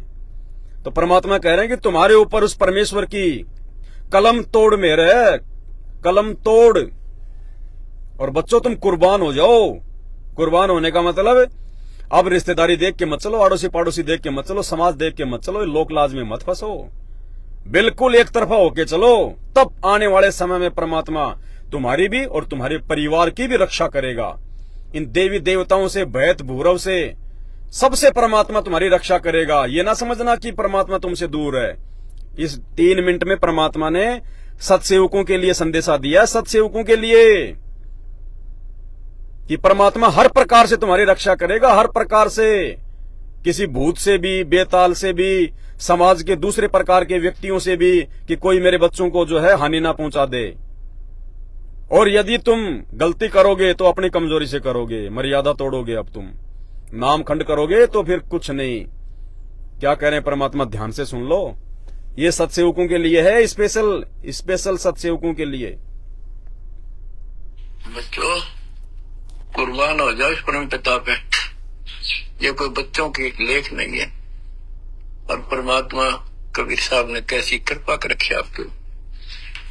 देखो कहां से आकाशवाणी हो रही है, कहां से आप तक अपने बच्चों तक ये अमृत पिला रहा है, जेल से। इतने लाडले हो आप मालिक को, जैसे छोटा सा बच्चा माँ न होया करे, छीनने का लगा कर दूध पिलाती है। दूध दिशा कर कदे सर ने देखेगी, कदे पैरा ने, कदे तुलसी फालसी तो ना है। तो बच्चों आज इतने लाड आपके कर तेरा तुम्हारा पिता है। कहां से अमृत आपको घर बैठे पिला रहा है और आपकी केयर टेक भी करता रहता है। मेरे बच्चों को कोई काल का दूत, भूत भैरव या अन्य कोई देव कोई कष्ट ना दे दे। बच्चों विश्वास करो इतनी पर परमात्मा आपको शरण में रखे। कहते हैं साधा से ती मस्करी है चौरा नाल खुशाल, मल खाड़ा जीतेंगे ये युगन युगन के माल। आप युगन युगन के माल हो। इस भक्ति रूपी अखाड़े में पहले से एक्सरसाइज करते आ रहे हो, ठीक है। नहीं सफलता मिली तो अब आपका फाइनल गेम है और आप आहार में, खुराक में कोई कमी नहीं छोड़ी जाएगी। मालिक पर विश्वास करो, कुर्बान हो जाओ। जिसका तुम चिपके बैठे हो ये संपत्ति और संतान तेरे साथ ले जाएगी, नोट कर लो। आपको भी पता है, लेकिन अब ये संतान आपकी होगी अगर ये शरण में रहेंगे। कोई अटैक काल का नहीं होगा। काल की चोट तुम खुद खाओगे, नाम तोड़ कर, बकवाद करके। आपको ऐसे रखेगा जैसे टीवी की अंडों को महाभारत के युद्ध में रखा था, 100 कार्ड बढ़ा देगा। और ये कहां से मैं बोल रहा हूँ पता आपको, और यहाँ क्या हो रहा है, क्या आप भी नहीं समझोगे इस मालिक को। बच्चों धन्य आपके माता पिता जी से जन्म हुआ। कुर्बान हो जाओ, भूल जाओ संसार को, अपने मालिक में इतना दृढ़ आस्था कर लो कि उसके अतिरिक्त सौपन भी कोई दूसरे का ध्यान आपका ना दे, सौपन में भी कोई आन ना दिखे। पतिव्रता पद में आने के बाद परमात्मा क्या करेंगे, मेरी पतिव्रता जमी पर जो जो धर है पावे, समृत झाड़ू देते है ना काटा लग जाए। इतना साथ हो जाएगा। आज साथ तो आज भी है, पर हम बालक हमने दिखते को जाओ। आज भी इतने साथ आपको बहुत दुखों से गुजारे। आप विश्वास करो, मालिक आपको मोक्ष दे, सदा सुखी रखे, सत्संग। तो परमात्मा कह रहे भूल जाओ संसार को और पतिव्रता पद पे आ जाओ। केवल अपने गुरुदेव की भक्ति, और कोई सौपन में भी याद नहीं आना चाहिए। वो गरीबदास, वो चिदानंद जी, वो रामदेवानंद जी, वो डाडी मूछ वाला, वो कबीर जी कहते हैं पतिव्रता पद पे। और फिर देखना ये परमात्मा साथ तो आज भी है, लाखों दुखों से तुम्हें बचा रहा है, लेकिन उसके बाद देखना परमात्मा फूल जितनी चोट भी नहीं लगने देगा। हर प्रकार से तुम्हारी टेक केयर करेगा, भूत से, भैरव से, बेताल से, देव से, किसी अन्य सांसारिक गुंडों से, लफंगों से। और दास तो इस चीज को अच्छे से अनुभव करता। भाई दास का तो जीवन शेष नहीं था, दास तो परमात्मा के द्वारा दी गई श्वासों से चल रहा है। इसलिए दास ना किसी से डरता है, ना किसी से लड़ता है। जो बोलता है परमात्मा के आशीर्वाद से खुल के बोलता है, खुल के करता है। क्योंकि जीवन और मृत्यु मेरे गुरुदेव भगवान के हाथ में है, किसी जगत के हाथ में नहीं है। और फिर हमारे राजस्थान में तो कहावत है कि जब उखड़ में मुंह दे दिया तो मूसल से क्या डरना। उखड़ में मुंह दे दिया तो मूसल से क्या डरना। उखड़ मूसल क्या होता है यहाँ पे, जैसे हम किसी चीज को मतलब जैसे गेहूं है या बाजरा है, जब उसको कूटते हैं तो नीचे का एक वो काठ का एक वो लकड़ी का बना दिया जाता है होल सा, और एक लंबा सा एक 2.5-3 फुट का एक वो मूसल बना दिया जाता है, उसकी चोट मारते हैं उसमें गेहूं रख के उसको पीसने के लिए। तो कहते हैं जब आपने उखड़ में मुंह दे दिया, उखड़ में सिर दे दिया, तो फिर मूसल की चोट से क्या डरना। अरे जब सब कुछ अपने गुरुदेव भगवान को समर्पित कर दिया तो दुनियादारी से काल से क्या डरना। और मालिक क्या कहते हैं, सिर सौंपया गुरुदेव को सफल हुआ यो शीस, और नितानंद इस शीस पर आप बसे जगदीश। तो भाई अब तो बिल्कुल आर पार की लड़ाई है, आर पार की लड़ाई। परमात्मा भगवान धरती पे है, दुनिया को जिसकी भनक भी नहीं है, और हमें परमात्मा ने वो अनमोल वस्तु दे दी जिसकी हम कल्पना नहीं कर सकते थे। और परमात्मा हमारा सिक्योरिटी गार्ड बन के रहता है, चौकीदार बन के रहता है। परमात्मा हाथ पे रखता है अपने मर्यादित भक्तों को। तो फिर काहे का डरना, जब हम उसकी मर्यादा में चलेंगे, हम उसके पतिव्रता धर्म पे चलेंगे, तो वो समर्थ है, उससे बढ़ के कोई नहीं है फिर सृष्टि में। जो फूक मार दे तो 21 ब्रह्मांड का स्वामी काल भी कहीं जाके गिरे, फिर क्यों डरना भाई। लेकिन रहेंगे उनकी हद में, उनकी मर्यादा में, ना कोई नियम तोड़ेंगे, ना कोई गलत करेंगे, ना किसी को गाली देंगे, ना मारपीट करेंगे, ना किसी के प्रति कोई गलत कोई सोचेंगे, ना कोई गलत व्यवहार करेंगे। और फिर परमात्मा कहते हैं फिर खुला होके चल, खुला होके चल, फिर कोई माई का लाल तुम्हें हाथ लगाने वाला नहीं है धरती पे। तो जब ऐसे समर्थ की शरण में है तो भाई और बहनों, फिर हमें तो करना क्या पड़ रहा है।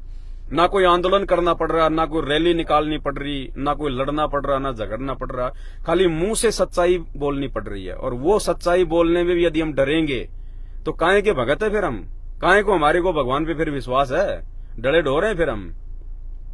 तो पूरी दुनिया पागल है और 90% भगत पागल हैं। ये विशेष मेहर, ये सद्बुद्धि परमात्मा ने साथ संगत से जुड़े हुए भाई बहनों पे बख्शी है। तो इस ऑडियो में गुरुजी क्या करें कि समाज को देख के मत चलो, अब दुनिया को देख के मत चलो, एक तरफा होके चलो, परमात्मा प्राप्त करना है। तो आज के वीडियो में केवल इतना ही। बंदी छोड़ सतगुरु रामपाल जी भगवान की जय हो।